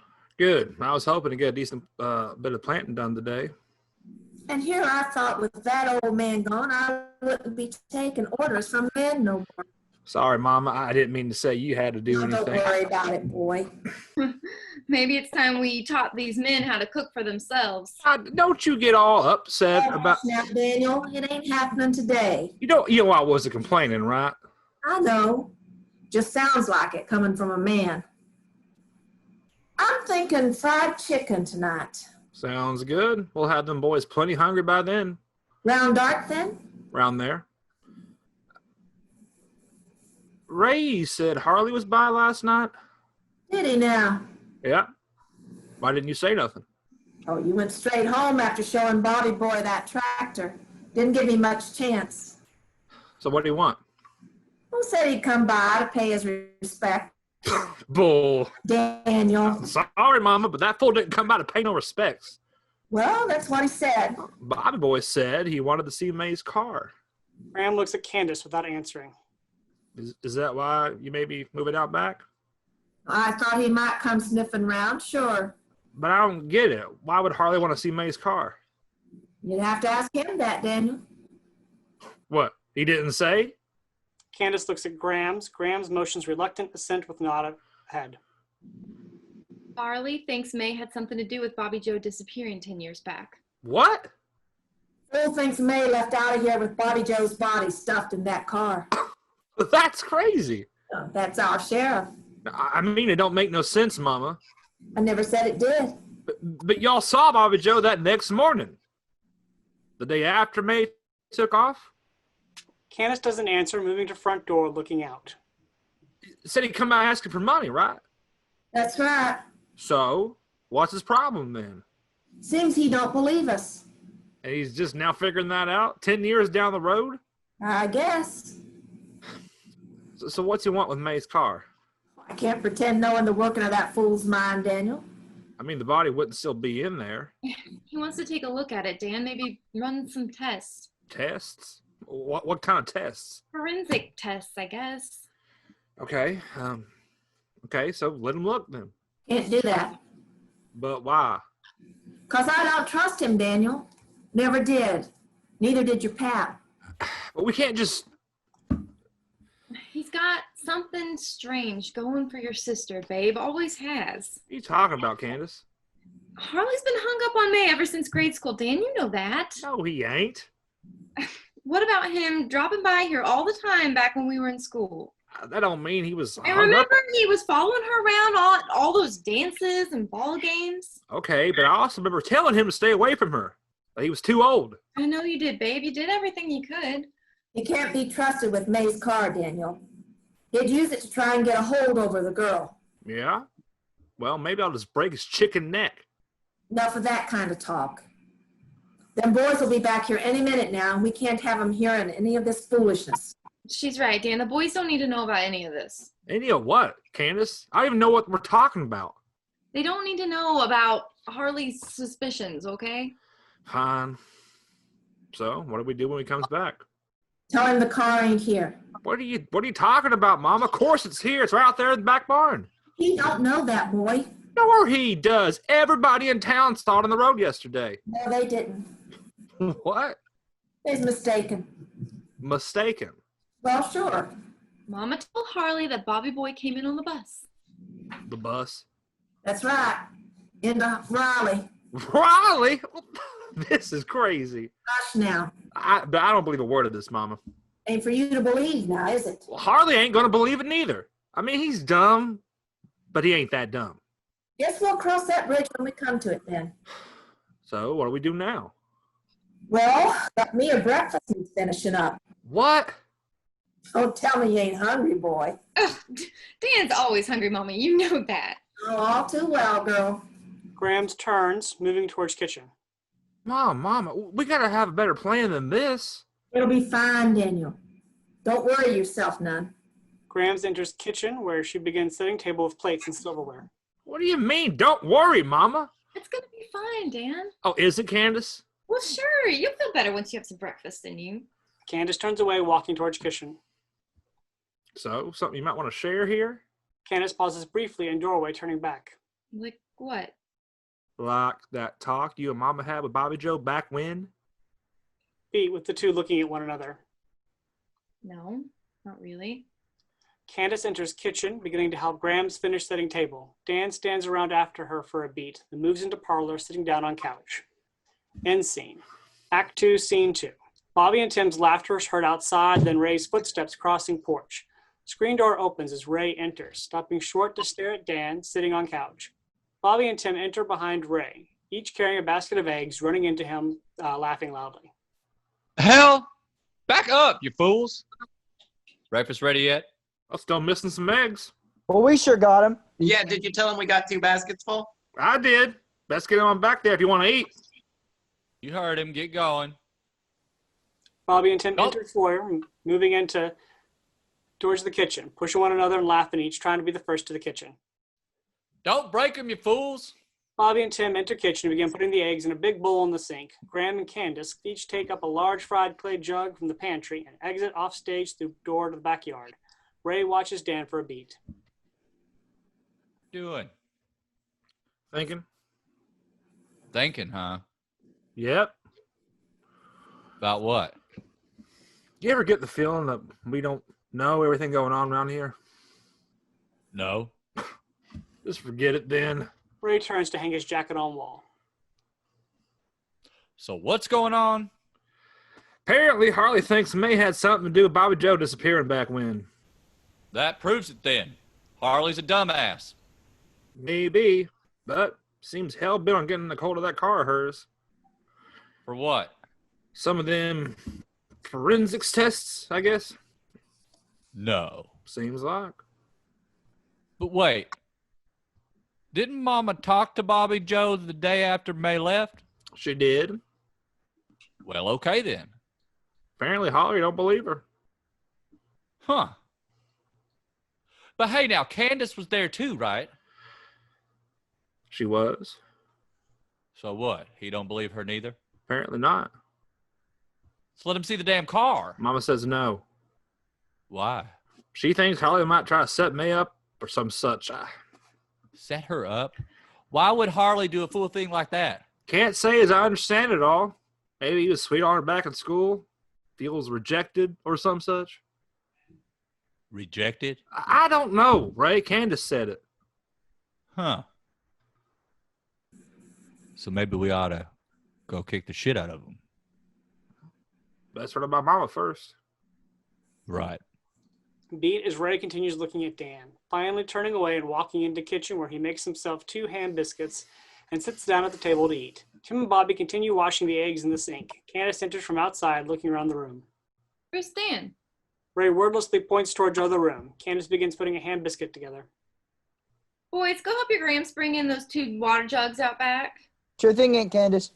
Tim and Bobby bolt out the back door. Ray looks around the room, then stuffs the last of his biscuit in his mouth before moving to counter where the coffee thermos is sitting. Grams enters through a back door and immediately exits upstage into the pantry. Candace wraps the ham biscuit in a napkin and walks into foyer. Aren't you going to come eat something? No, we need to get back out there. I know, but you still need to eat. You mad at me? No, just thinking. About me? But you hush that. Ray's probably out there right now listening. No, he's not. It's just us, Dan. Yeah, well, you never know with Ray. I brought you a ham biscuit. Oh, yeah? Thanks. You're welcome. The coffee's made. I sure could use a cup. Thought you might. Filled a thermos to take out with you when you go. Plus, Mama and I just filled 2 jugs with water. You've been busy. Yes, I have. I almost finished making some sandwiches to take out with you for lunch. Sounds good. So, how's your new hand doing? Only the first day, but I'd say just fine. It's nice having him here, isn't it? A lot of May in him. There's nothing wrong with that. I never said there was. Tim sure is enjoying having his cousin around again. Good for the both of them. And what about Mama? Right. Man, she ain't stopped smiling. It's like I walked in the wrong house this morning. It's been good for everybody. Candace tilts Dad's head back, kissing him just as Ray enters with thermos. Save that kissing and hugging for later, kids. We got work to do. Get to it then, Ray. I'm on it, Daniel. Got the coffee right here. Going out to put it in the truck right now. Good then. Uh-huh. Y'all need to tell them boys to grab the water jugs. Did they eat yet? Just brung in them water jugs. Well, I'll get Mama to feed him quick, and then we'll put him to work. I'd say she's probably back there frying him some eggs right now. Good then. Thought maybe you could grab them sandwiches. Going there now, Ray. Well, can't get much done sitting here kissing on your sweetie. I said I'm going. Get to it then. We're wasting daylight, Daniel. Guess I better go back there and finish making those sandwiches. They ain't done yet, Candace? I'm heading back there now, Ray. Well, hurry up, girl. We ain't got work to do. Ray exits front door. Dan stands up and walks to the door looking after Ray. Seems even Ray's taking a shine at that boy. Yeah, well, who saw that coming? As I recall, he was the one always bringing home strays. Yep. Give Pap fits. He did. Wasn't it Ray who first brought Bobby Joe around here? Yep. We're still paying for that. Well, it did get us Bobby boy. Well, then it ain't all bad, I guess. Dan walks towards the kitchen. Candace squeezes his arm as he passes her. No, it's not. Dan enters kitchen and begins filling a cup with coffee. Bobby enters kitchen from backyard with a water jug, placing it down on counter and moving to the downstage window, looking out. The morning sun shines full on his face. Bobby squints into the beam, smiling. Grams re-enters from pantry with a crock of bacon fat dripping. Grams and Dan's both watch Bobby smiling as well. Nice view. Sure is. It's out there every morning. Hard to believe. Best believe it, Bobby boy. Candace enters kitchen from foyer, pausing just inside room. In Chicago, sometimes we go whole weeks without seeing the sun. Well, that ain't right. Nothing but gray clouds for days and days. Chicago weather can be pretty bad. You don't know the half of it, ain't Candace? Oh, you might be surprised, Bobby boy. What do you mean, Grams? Well, your Aunt Candace knows a bit more about that city of yours than you might think. Is that true? Well, I lived there for a while when I was younger. You too, Uncle Dan? Oh, no, not me. That was before your Aunt Candace and me got hitched. So, how long were you there, Aunt Candace? A couple of years. I was going to college then. But why only 2 years? Didn't you like college? Oh, I liked it fine. So why'd you leave then? Well, something happened during my second year. What was that? Bobby boy. Oh. I'm sorry. No, it's okay. I got hurt, Bobby boy, on the street. Let's just leave it at that. Yep. Enough said. More than enough. But that's awful. It was. I didn't know how I would manage coming back here at first. My mama had died when I was in high school. My older sister, Janine, was off at college herself. Daddy was so busy working 2 jobs to pay for everything, so there was no one at home for me. So what did you do? I didn't know what to do, actually, but then your Grams offered to take me in here. Gave me a place to stay, people to watch over me. Wasn't no trouble at all, child. It was everything, Mama. Oh, nonsense. It's what neighbors do for each other. That's right. It's what you do. That's right, Bobby boy. Still, for me, it was a gift from God. Me too. That's sweet, babe. Keep that from Uncle Bray, Bobby boy. You hear? Sure, Uncle Dan. I won't say a word. You don't have to swear the boy to secrecy for saying something sweet, Dan. I know. Just don't pay to give Ray an edge. If you say so. So anyway, it all turned out for the best. It did? For sure. I ended up marrying your Uncle Dan, right? Right. Bobby boy said he was hoping to see his daddy while he was here. Pete, as Grams glances over at Candace, Dan watches the two closely. Is that right? First I heard. Good thing your mama didn't come with, if that was your plan. Why is that, Grams? Oh, just don't see your mama being okay with any part of you looking that man up. It sure would have been a show, though. Hush, Dan.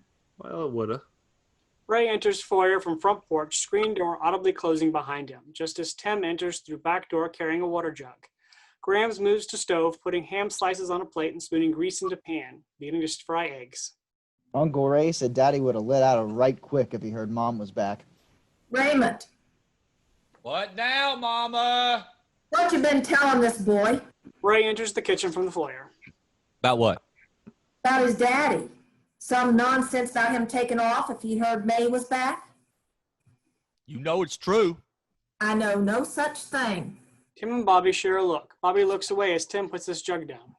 Bobby Ray wouldn't be the first man humbled by that girl. She did whip just about any car come up against her. Your pap didn't build that car so May could race around kid. Well, not at first, anyways. Like I said, only one reason to build a car like that. Probably shouldn't be telling them kids kind of stories, Ray. Why? This boy's old enough. What do you think, Mama? I say tell it all. Expect him to see the good in this world and hide him from the bad. Who says it's bad? I do, Raymond. Anything that ties you up with the law ain't never no good in the end. Well, they're definitely both old enough. Tim's 18, Bobby boy's what, 15? 16. Well, okay then. Hear that, Dan? The boy's 16 now. Well, I figured as much, Ray, given he was driving May's car and all. But what about you? Figured that all out, did you? Dan always was the smart one in the family, except for Candace, of course. Well, thank you, Ray. Just tell him about the car, Ray. I will. Calm yourself, Daniel. Graham turns from stove with a pan full of scrambled eggs. Sit, boys. Need to eat this before it gets cold. Four men move to the table, taking seats. Candace moves to stove to get a plate of ham and tray of biscuits as Grams brings eggs to table and begins spooning them out. Looks great, Mama. Uh-huh. So like I was saying, only one reason to build a car like that. What's that, Uncle Ray? For running shine, boy. Shine? Moonshine, Bobby boy. Really? Well, sure. Your grandpap was the best shine runner in these parts. I didn't know that. Guess you don't know everything then, do you, fool? Enough of that, Raymond. So it's a moonshine running car. Does Mom know? Of course she knows. She's the only one-side pap who knew where the hidey hole was. The only one now. Yep, it's all down to May. You're saying there's a secret hiding place in that car? Mom never said nothing about that. Wouldn't think she would. Grams and Candace move to stand with their back to sink, watching men eat. But I don't understand. Why would a car need a hiding place? Put the shine in, boy. Right. In case Pop got stopped by the law. Gotta have yourself a hidey hole if you're running shine. Don't want them revenues confiscating your whole load. Revenuers, ha! Telling us what we could and couldn't do with our own corn. What do you mean, Grams? Well, corn is what you make shine out of, Bobby boy. Corn growed right here on this farm. Pap's daddy taught him how to cook it when he was just a boy. And they'd cook it here? Oh, Lordy, no. You wouldn't allow a still nowhere near your own land. Yeah, I'd be hidden up in the hills somewheres, Tim. You're far off from here. But why? You never have a still on your own land, Bobby boy. You don't want the law seizing our farm right out from under us, do you? I guess not. You cook it up back in the hills, see? The jug it all, bring it back on the home to sell. Jug it up? Sure. You gotta put it in liquor and something sturdy and carry it back home. Pap always used fire clay jugs. Like the ones you carried in just now. Holds about 5 gallons each. And as sturdy as all get out. But how would he get it back here then? Well, that's where the car comes in. That's the only way to get past them revenuers. What are revenues? That's the law, Bobby boy. You mean like Sheriff Payton? That fool's local law, and a pitiful excuse for that. Revenuers is the federal boys. See? They're the real law around here. Harley's pap was a revenuer. Good one, too. Patch Payton. That's right. Your pap had a hand in getting him that name. Never heard this. Guess you don't know everything now, do you, boy? Fine, Mama. So what's that story then? Yeah, why we never heard nothing about this before? Your pap never talked about it much. It was back when they both was young, just starting out. So what happened? Well, your pap was out working his daddy's still late one night. Pitch dark, no moon, way back in the hills. All of a sudden, Patch pops up in the middle of it all, trying to arrest your pap for running that still. Oh, so what Pap do? What could he do, Daniel? He took off running. On foot? About the only way of running I know of. Yeah, well, what about his car? The shine camp was always a good ways off the road, so your pap would take the farm truck up whenever he was cooking. So Patch got Pap's truck? Oh, Patch didn't get nothing that night. Like I said, the still was a good place off the road. Your pap parked the truck and hiked the last mile or so in on foot. Smart. We gotta be. So, anyways, your pap takes off running. Patch gives chase. They's both running blind through them woods, not seeing a blessed thing. But your pap knows them woods way better than Patch, so he gets himself a good-sized lead. Then all of a sudden, he hears Patch hollering like the man's dying. What happened? Well, that's what I'm telling you, ain't it, Raymond? Sorry, Mama. So your pap hears Patch yelling, and he stops dead still, listening, trying to decide whether to go back and check on him or just keep running. So what'd he do? So he finally turns back, following the sounds of all that yelling, and finds Patch rolling around on the ground, holding his one eye and hollering something fierce. What happened, Grams? Well, that's a good question, Bobby boy. So he's got the good question. Well, I'll tell you, Bobby boy. Seems the man run right up on the sharp end of a low-hanging branch and stabbed himself right in the eye. Ouch. So what did Grandpap do? Well, what could he do, Tim? He hefted Patch up on his back and hauled the man all the way back to his pickup, then drove him back into town to the dock. He did that for a revenuer? Of course he did, Raymond. Ain't gonna leave the man out there scrabbling around in the dark, half blind. Yeah, it was the right thing to do, Ray. I guess.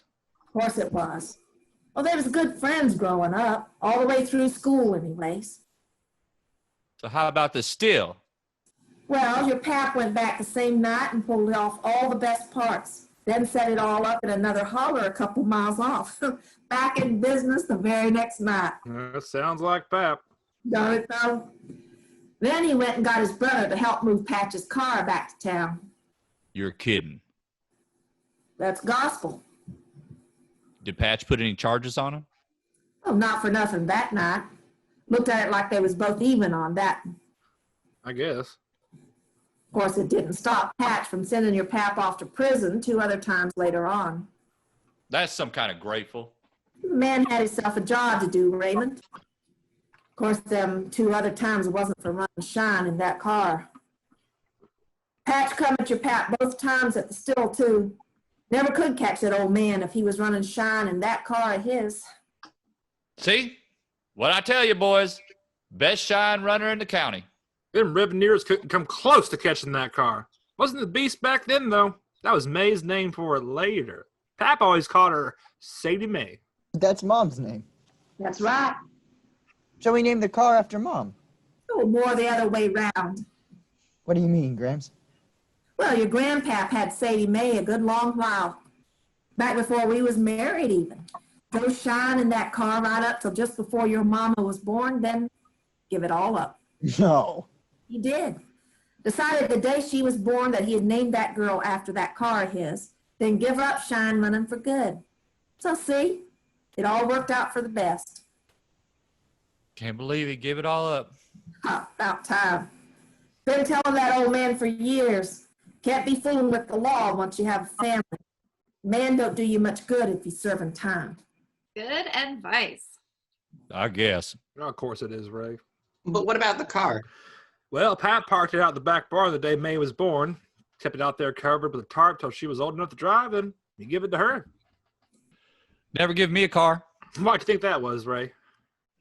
Just shut it, Dan. I think you men need to stop standing here jawing and get yourselves outside planting. Right. And we got us a mess, and that kitchen needs tending to. Yes, we got told, Ray.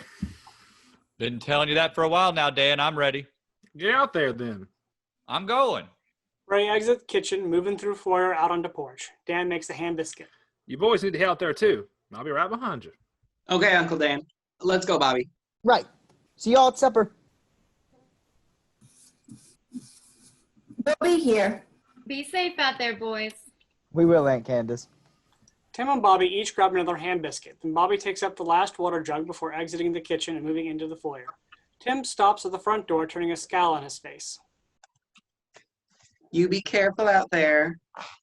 She'll hear you. So what? Already got me a mama. She knows that. She's just looking out for us. Yeah, well, big deal. Well, I think it's nice. Right. Looking out for the family's poor motherless boys. Jesus, man. Lighten up. You lighten up, Bobby. And don't mess with what you don't know. Come on, I'm just saying. What? What are you saying? That Aunt Candace cares for you, man. You can see it plain as day. You don't know.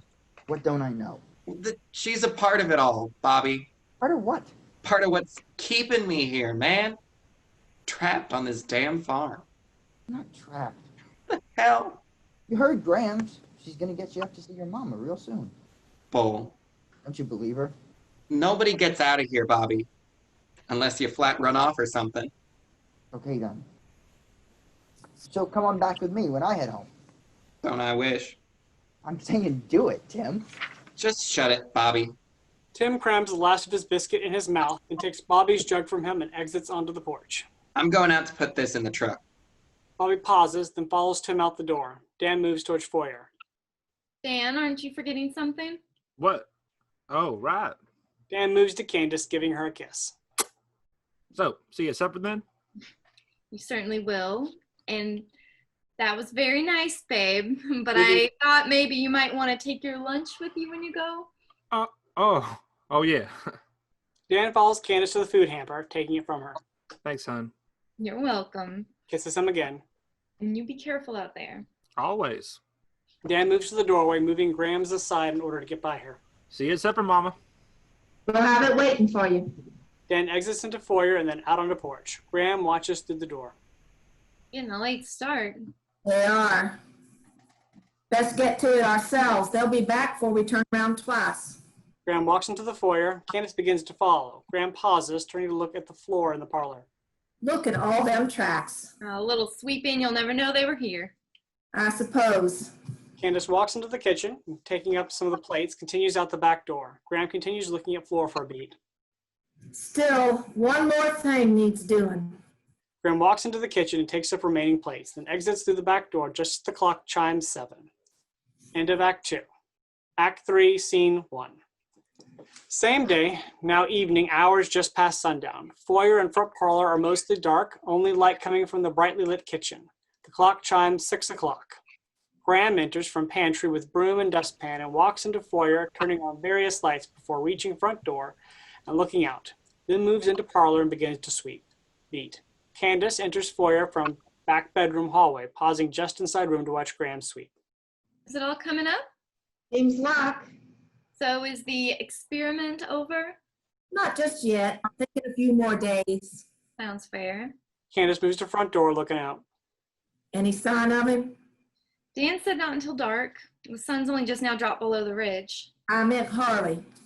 Oh, I was hoping maybe he wasn't coming. Oh, he's coming all right. Wouldn't think he'd want to be around here after dark again. Sure can't wait till tomorrow. Why's that? He'll figure May's car will be long gone by then. Yep, just have to put his coming back after dark to being flat lazy. Not getting out here sooner. Well, at least he's consistent. Yeah, still got that going for us. Graham sweeps final dirt into dustpan, then straightens up, looking room over. There, good as new. Does bounce back. Done it though. Sound of Bobby and Tim's laughter is heard outside. Candace moves to door. Tim and Bobby's boots are heard coming from steps outside and crossing porch. Candace steps back from screen door as Bobby and Tim enter. So, how'd it go out there, boys? It went great, Aunt Candace. We'll have them fields all planted by the end of the week. It'll take longer than that, Bobby. Maybe. Still got a good bit to go up on the high ground. Then there's all that bottom land on both sides of the creek. We can always go round the clock. Round the clock, huh? You boys are a couple of firecrackers. Gran exits into the kitchen, dumping the dustpan out the back door, then starting to set table for dinner. Around the clock, huh? Well, sure. Things got headlights, don't it?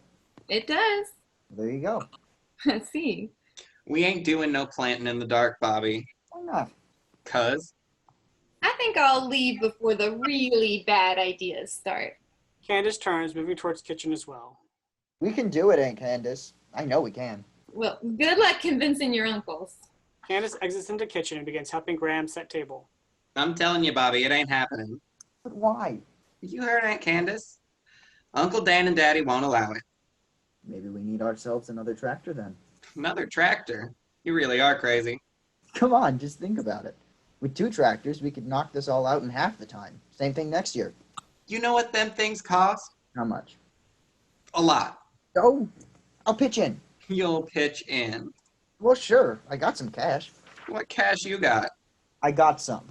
You gotta have cash when you're out on the road. For what? For things, man. Yeah, what kind of things? Say the car breaks down, or maybe blows a tire. So how much did you bring? 500 or so? Damn. Raymond, She thinks your uncle. Sorry, Mama. you watch that language in this house. She'd so bust you if she knew. $500. No, 500 corn cobs, Tim. Of course, dollars. So where'd you get that kind of money? Told you, I've been working jobs since I was 10. And you set back that kind of money? Well, sure. How about you? Said you've been driving that tractor since you was 12. Bet you got some setback. Somewhat. Cash, man. The hell? Daddy don't pay me. You heard what he said. A place to sleep, food on the table. That's it, man. Damn, Tim. Dan and Ray enter front door, stopping in the foyer. What are you 2 girls in here whispering about? Bobby thinks we should buy another tractor. The hell? Raymond, Sorry, Mama. don't sorry mama me. What did I just tell you? Beat as Ray turns to Dan, confused. What's she talking about? Who knows? You think maybe she's getting a bit... No, of course not. Just saying. Shut your mouth, Ray. Boys, wash up and get on in here. Be right in, Mama. Woman has ears like a bat, Ray. When you gonna learn? Yeah. What are y'all gawking at? You heard your Grams. Go back and wash up. Bobby and Tim exit towards kitchen and out to the backyard. Dan moves into the parlor. Don't say I said it, but them 2 put in some real work today. They did. Kind of like it in there, don't you? Yeah, it's starting to grow on me. A soft knock on the screen door is heard. Ray turns towards the front door. The hell? Hey, it's Harley. Well, let him in, Ray. Ray pushes the screen door and Harley enters room, turning back to wall. His right hand near his hip holster, moving into room, looking around. Hey, Harley. Dan, Should I go get Mama? hold on there, Ray. Wasn't asking you, was I? Easy now. I'm not looking for any trouble, boys. Just hoping to talk to you alone. So talk then. Told your mom I was hoping to get a look at May's car. Yeah, I heard that. Did you tell me it ain't here? Well, if that's what she told you, then I guess that's what she told you. Now, hold on there, Dan. Before you say anything might make matters worse, hear me out. Harley and Dan stand looking at one another. Ray looks back and forth between the two. If you got something to say, best get on with it. I know May's car somewhere on this farm. Too many people seen it yesterday. So? So I think your mama's trying to protect May from something that's probably nothing. Is that what you think? Well, sure. But if it's something, I got to get this thing looked at, Dan. Why's that? Because people around here know Bobby Joe went missing some same time May took off. Got anybody actually missing that sumbitch? No, I don't, Ray. Y'all both know Bobby Joe didn't have a friend in the world by the time he went missing. Well, what's the problem then? Yeah, what's the problem, Harley? Come on, boys. You know it don't work that way. How's it work then? I got to investigate this thing, right? It's my job. And May didn't have anything to do with it. She probably have herself some serious defenses. Defenses, huh? Well, sure. Well, May didn't have nothing to do with it. Mama and Candace told you that a long time ago. Said they seen Bobby Joe the day after May and Ella took off. That's right. Said you come around here asking for money or some such. That's right. There ain't no reason for me to be seeing that car, right, Ray? Beat as Ray and Harley look silently at one another. I guess so. Dan? All right. Okay, then. But don't tell me that car ain't here, boys. Bad enough your mama done told me that. Don't you two try my patience with any of that shit. What do you mean? I mean, I can overlook what a mama says to protect her daughter, right? Right. But that don't go for you two. Y'all lying the law is a different story altogether. Different how? Well, you and Dan would have to pay a price for that kind of thing now, wouldn't you? Can't be lying to the law. And that's what I am, right? I'm the law around here. Guess so. Ray? For now, anyways. Okay. For now, then. So where's that car? Dan and Ray look at one another. Where is it, boys? Out in the back barn? The one by the chicken coops? Yeah, it's the back barn, ain't it? How about it, Ray? That sound right? He just said so, didn't he? He did. So I'm going to head out there, take me a quick look. Fine by me. Harley slowly moves towards front door, his back to wall, then suddenly stops. I am going to find that car when I get out there, right? I just said you would, didn't I? You did. Starts to go, then pauses. So it ain't locked, is it? Why would it be locked? Right. You ain't gonna find nothing, Harley. Oh, I'm sure I won't, Ray. But then we'll know, won't we? You mean you'll know, Harley? We already know May didn't do a damn thing to Bobby Joe. That's right. Okay. Well, then I'll know. Harley backs out the door, exiting, footsteps heard quickly crossing porch. Damn. Yeah. So who gets to tell Mama? Just shut it, Ray. Beat. Then Bobby and Tim enter kitchen from backyard with worried looks on their faces, quickly continuing on to the foyer. What is it, boys? We was just out back by the pump washing up. So? So we seen a man out there moving real fast out toward the back barn. It was dark, but we could see him real good. Like Tim said, he was moving fast. I'll bet. Don't worry about it, boys. But who is it, Uncle Dan? You said don't worry about it. Okay, I just thought maybe you... Anybody ask you to think, boy? No. Okay, then. Calm down, both of you. I'm playing it calm. Hey, food getting cold in here. What are y'all out there yelling about? Nothing, Mama. We're coming. Head on back, boys. Yes, sir, Uncle Dan. And tell your Grams to come in here a second. Got something we need to talk to her about. Okay. And that's all you say, you hear? Don't be saying nothing about what you seen out there. That's right. We won't. We'll just tell her you need to talk to her. Good boy. Head on back. You didn't say nothing already, did you, while y'all was coming through just now? No. We came straight here to tell y'all. Good. Keep it that way, okay, boys? Sure thing, Uncle Dan. That goes for you too, boy. Don't be gabbing about what you seen. I won't. Tim and Bobby walk into the kitchen, taking off their jackets, and sit down on the table. Grams? Uncle Dan says he needs to talk to you about something out in the parlor. I'm trying to get dinner on the table. Something wrong, Bobby boy? No, they just need to talk to Grams.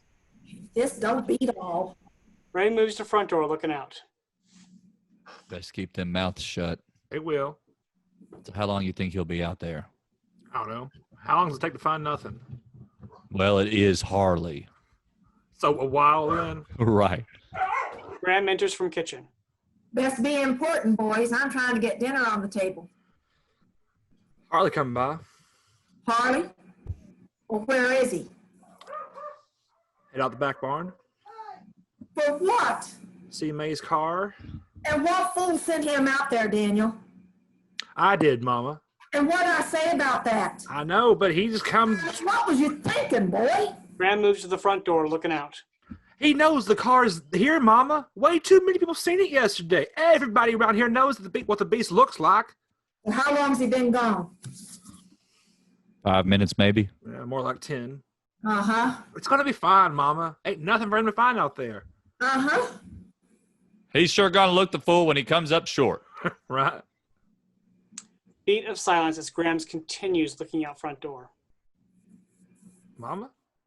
Them boys said they's hungry after all that work. Imagine they would be. I know I could eat a horse. Ain't got nothing around them, Ray. Ray and Dan share a low laugh. I don't think I'm gonna have enough. You always have enough, Mama.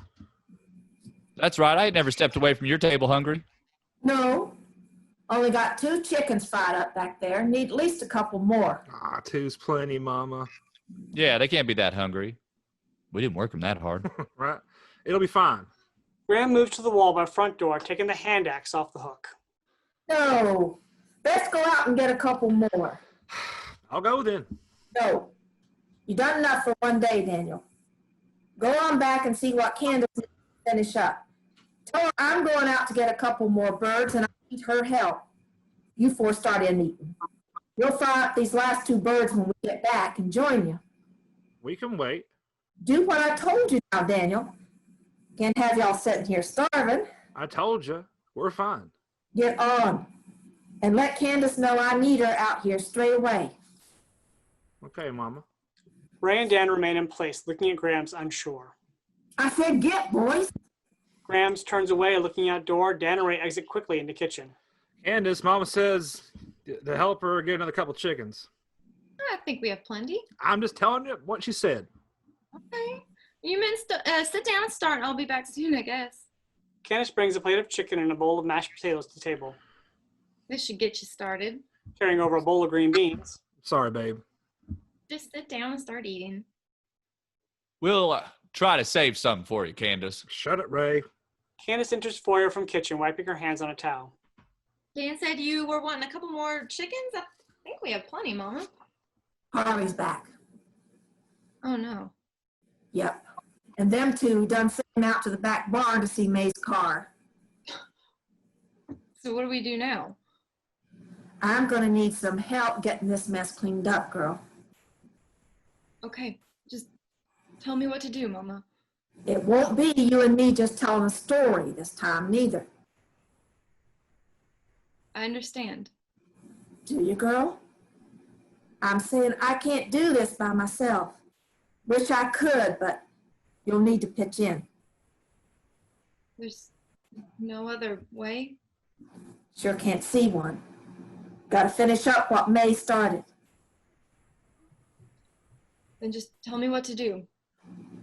Good girl. Graham opens screen door and reaches out, taking up long axe that was leaning against outside of house and turns, handing it to Candace. Get on out there. Candace and Graham exits through the front door, their footsteps heard crossing porch, then silence other than the 4 men in the kitchen laughing and talking, as well as the clatter of silverware on plates. After a beat or so, the men take their empty plates and exit through back door in the backyard, leaving only night sounds and the ticking clock just before the clock chimes the 7th hour. End of scene. Act 3, Scene 2, approximately 30 minutes later. Laughter from the 4 as they enter the kitchen again through back door and put their dishes in the sink. It's way more fun burning trash than just putting it in a can. Ain't got no trash pickup out here. Fine by me. The 4 walk into the next room. Bobby and Tim head for couch as Dan moves to front door looking out. Ray pauses in foyer, looking incredulously at the boys. Where are y'all headed? In here? The hell? Grams and Aunt Candace said it was okay. They did not. Uncle Dan? They did, Ray. When? Earlier today. The hell? Mama and Candace was both sitting in there when we got back before, Ray. See? Watch your mouth, boy. Bobby continues towards the couch, sitting down, eyeing Ray all the while. Tim moves to the end of the couch, but remains standing, also watching Ray closely. Can't believe this shit. Man's not a day in the ground. Wasn't Pap's rule, Ray. That was Mama. Every bit. Don't mean them two clowns has a right being in there. Just let it go. Clock chimes half past the hour. Half past? Strange. They ain't back yet. I don't know. Been 30 minutes now. Never took this long before. And two of them going? The hell was that all about? I don't know, Ray. What's wrong, Uncle Dan? Mind your own business, boy. It's nothing, Bobby boy. Just talking about how long it takes to kill a couple chickens. I've never seen a chicken killed before. Yeah, well, maybe next time then. What do you think's keeping them? I don't know, Ray. Maybe stop to talk with Harley. That's what I'm afraid of. But why would you? Gran and Candace's footsteps are heard crossing the porch. About time. Gran enters holding headless, feathered chickens by feet in one hand, a bloody hand axe in the other. Candace enters behind her with the other headless bird. Whoa! You got him! We did. What's wrong, Daniel? You look like somebody done died. Just didn't expect y'all to take this long. Yeah. Must have been a couple of speedy birds. No, didn't give us too much trouble. Is that right? Candace wordlessly hands her bird to Dan, then walks into the kitchen and begins washing her hands at the sink. The breed seems to know what's coming for him in the end. Makes him go down easy. Can I help next time? We'll see, Bobby boy. Y'all finished supper? Just did. So you and your brother won't mind taking these birds out back and stripping off the feathers. Why can't these two do it? 'Cause I said you and your brother was going to do it, Raymond. Okay, Mama. Sure, we'll do it. Come on, Ray. I'm coming. Dan and Ray head back to kitchen. Bobby begins moving towards kitchen as well. Where do you think you're going? Ray and Dan pause, looking back. Go watch. Set yourself down. Plenty of time to see chickens fly some other day. Bobby sits down wordlessly as Ray and Dan continue into kitchen, then out back door. Grams watches until they are fully gone and examines her hands, rubbing at something she sees there. Candace re-enters, drying her hands. You okay, girl? I'm fine, Mama. What's next? Well, there's a car out there needs getting back onto Chicago. I thought I was staying on a while. And that's just what you're going to do, Bobby boy. Looking again towards the kitchen. Tim, Yes, sir? how quick can you throw some clothes together? What? I said how quick, boy. Couple of minutes, maybe. About all you got. Get to it then. What's going on, Mama? Tim's going to take May's car back to Chicago for us. See his mom for a bit. I am? Not if you keep standing there. Right. Tim turns and bolts up the back hallway. Mom would be fine waiting another week or so for her car, Grams. Is that right? Well, sure. She won't be. Let me share a life lesson with you, Bobby boy. Okay. 16, don't know everything. Need to remember that one, okay? Okay. I sure will, Grams. Good then. Probably need to delay them two outside a bit, Candace. Gonna take Tim longer than he thinks to get his things together. Any ideas? Make sure all them feathers get in the burn barrel. Every one, here? Tell 'em I said so. That should do it. Candace walks into the kitchen and out the back door, exiting. What about me? Still got them car keys on you? Sure do. Then wait here with me.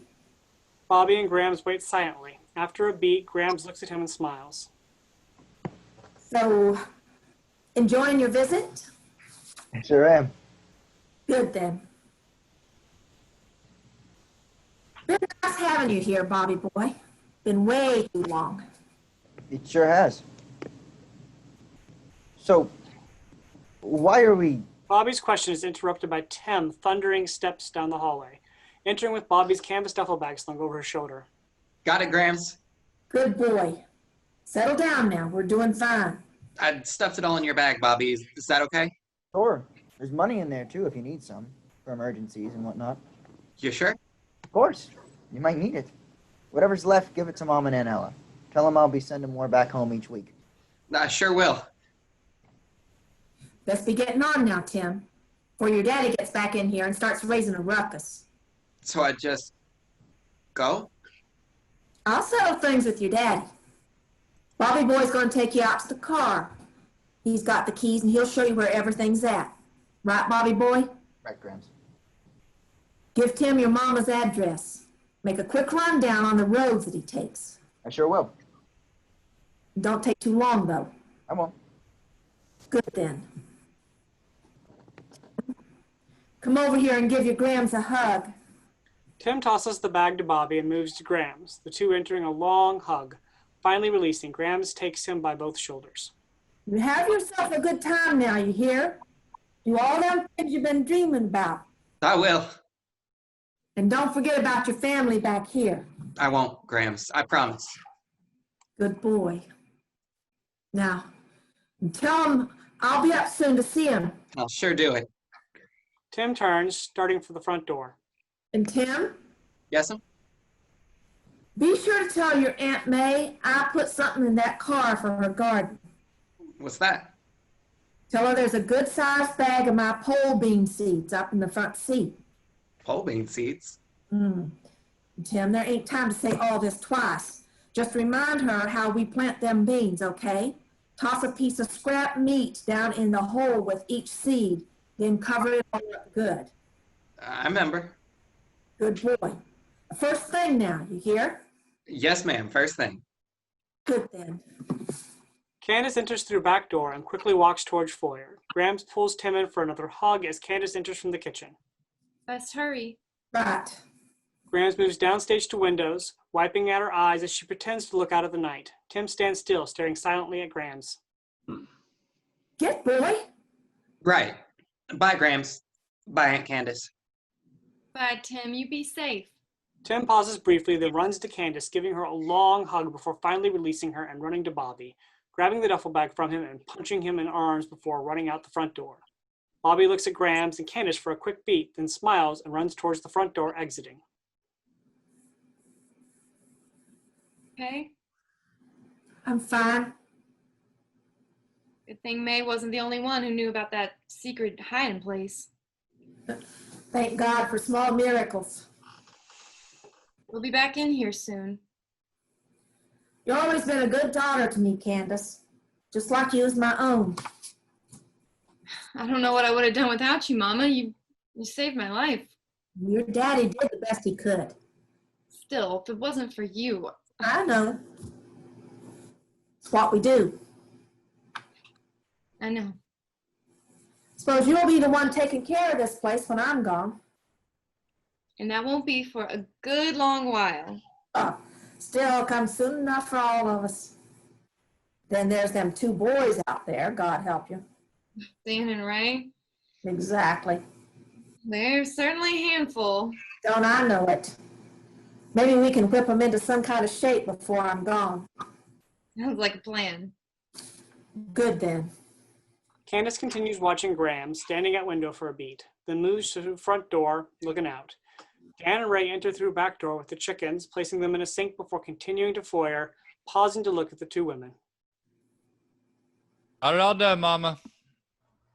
Guess I'd better get back there then if the two of us are going to have anything to eat tonight. I am getting a bit hungry. Candace starts towards the kitchen, reaching out and squeezing Dan's arm as she passes him, then moving on to the kitchen and beginning to cut up chickens. Dan and Ray stand silently watching their mother. So, where's the boys? Send them out on an errand. An errand? Doing what? Graham continues looking out windows, not responding. The low rumble of a car engine is heard approaching, its tires grinding on the gravel driveway outside as it passes by the house and continues on into the distance. The hell? Raymond. What's Shut it, going on? Ray. Beat, with Graham still looking out window, Dan looking at Grams, and Ray looking at Dan, confused. Got an errand for you two as well. What's that, Mama? Need you both to take the truck out to the main road and find Harley's car. Why would Harley's car be out in the main road, Mama? Imagine that's where he left it before he hiked back here to talk to the two of you. But why would Just shut it, Ray. So what happened out there, Mama? What do you mean? I mean, what happened out there tonight with Harley? What do you think happened, Daniel? I don't know. That's what I'm asking.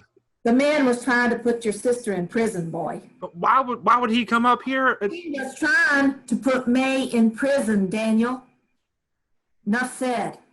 Dan looks silently at Grams. Ray steps forward, seemingly starting to say something, but Dan, without shifting his gaze from Grams, holds up a single finger to Ray, shushing him. Got Harley's keys? Graham wordlessly fishes keys out of her pocket and holds them out to Dan, still not turning to face the two. Dan wordlessly steps forward and takes the keys from her, examining them closely before slowly rubbing them on his jeans, then turns, walks silently towards the door. Ray stands unmoving, staring at Grams. Take it somewhere it won't be found, boys. Right. Let's go, Ray. Dan exits through the front door.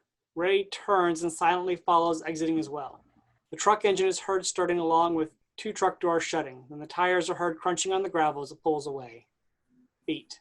Sound of quick footsteps coming up the steps outside, then crossing the porch. Bobby enters. Tim get off okay? Good. Good then. Wish you could have stayed longer. We'll get the two of you back together soon enough. Don't worry about that. Sounds good, Grams. So, you up for taking on some chickens, huh? I sure am. Been thinking about chicken and dumplings for supper tomorrow. Sounds great. Maybe you could come out to the coop with me in the morning and pick up a couple of birds. Yeah?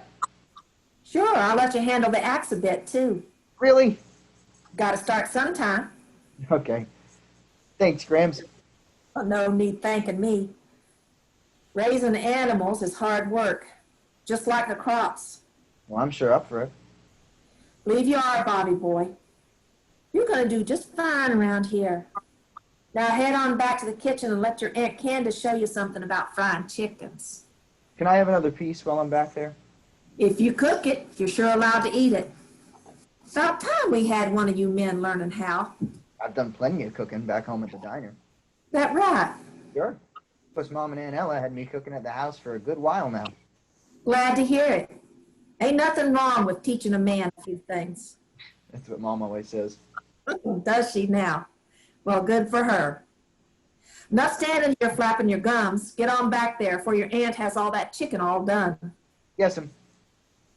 Maybe we'll teach you some about cleaning up after. I know how to do that too, Grams.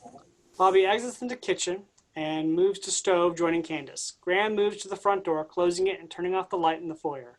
The sole light in the room is now coming from the kitchen. It's gonna be okay, old man. Yep. It's all gonna be okay. Graham walks into the kitchen, joining Candace and Bobby at the stove. The sounds of the ticking clock. House lights up. End of play. Oh, yay!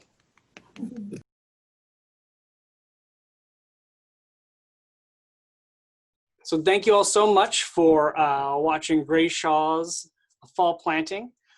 Gray, now that people have seen the play and that it's out there in the world, is there any specific sort of feedback or comments you're looking for from your audience?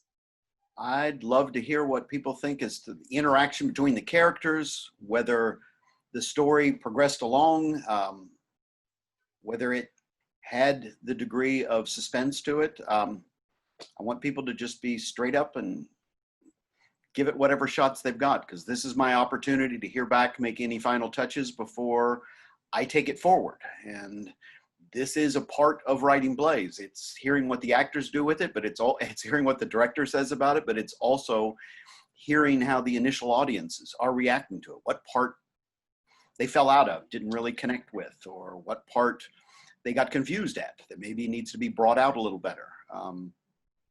Anything and everything won't hurt my feelings. do love the optimism that you think the next draft will be the final touches.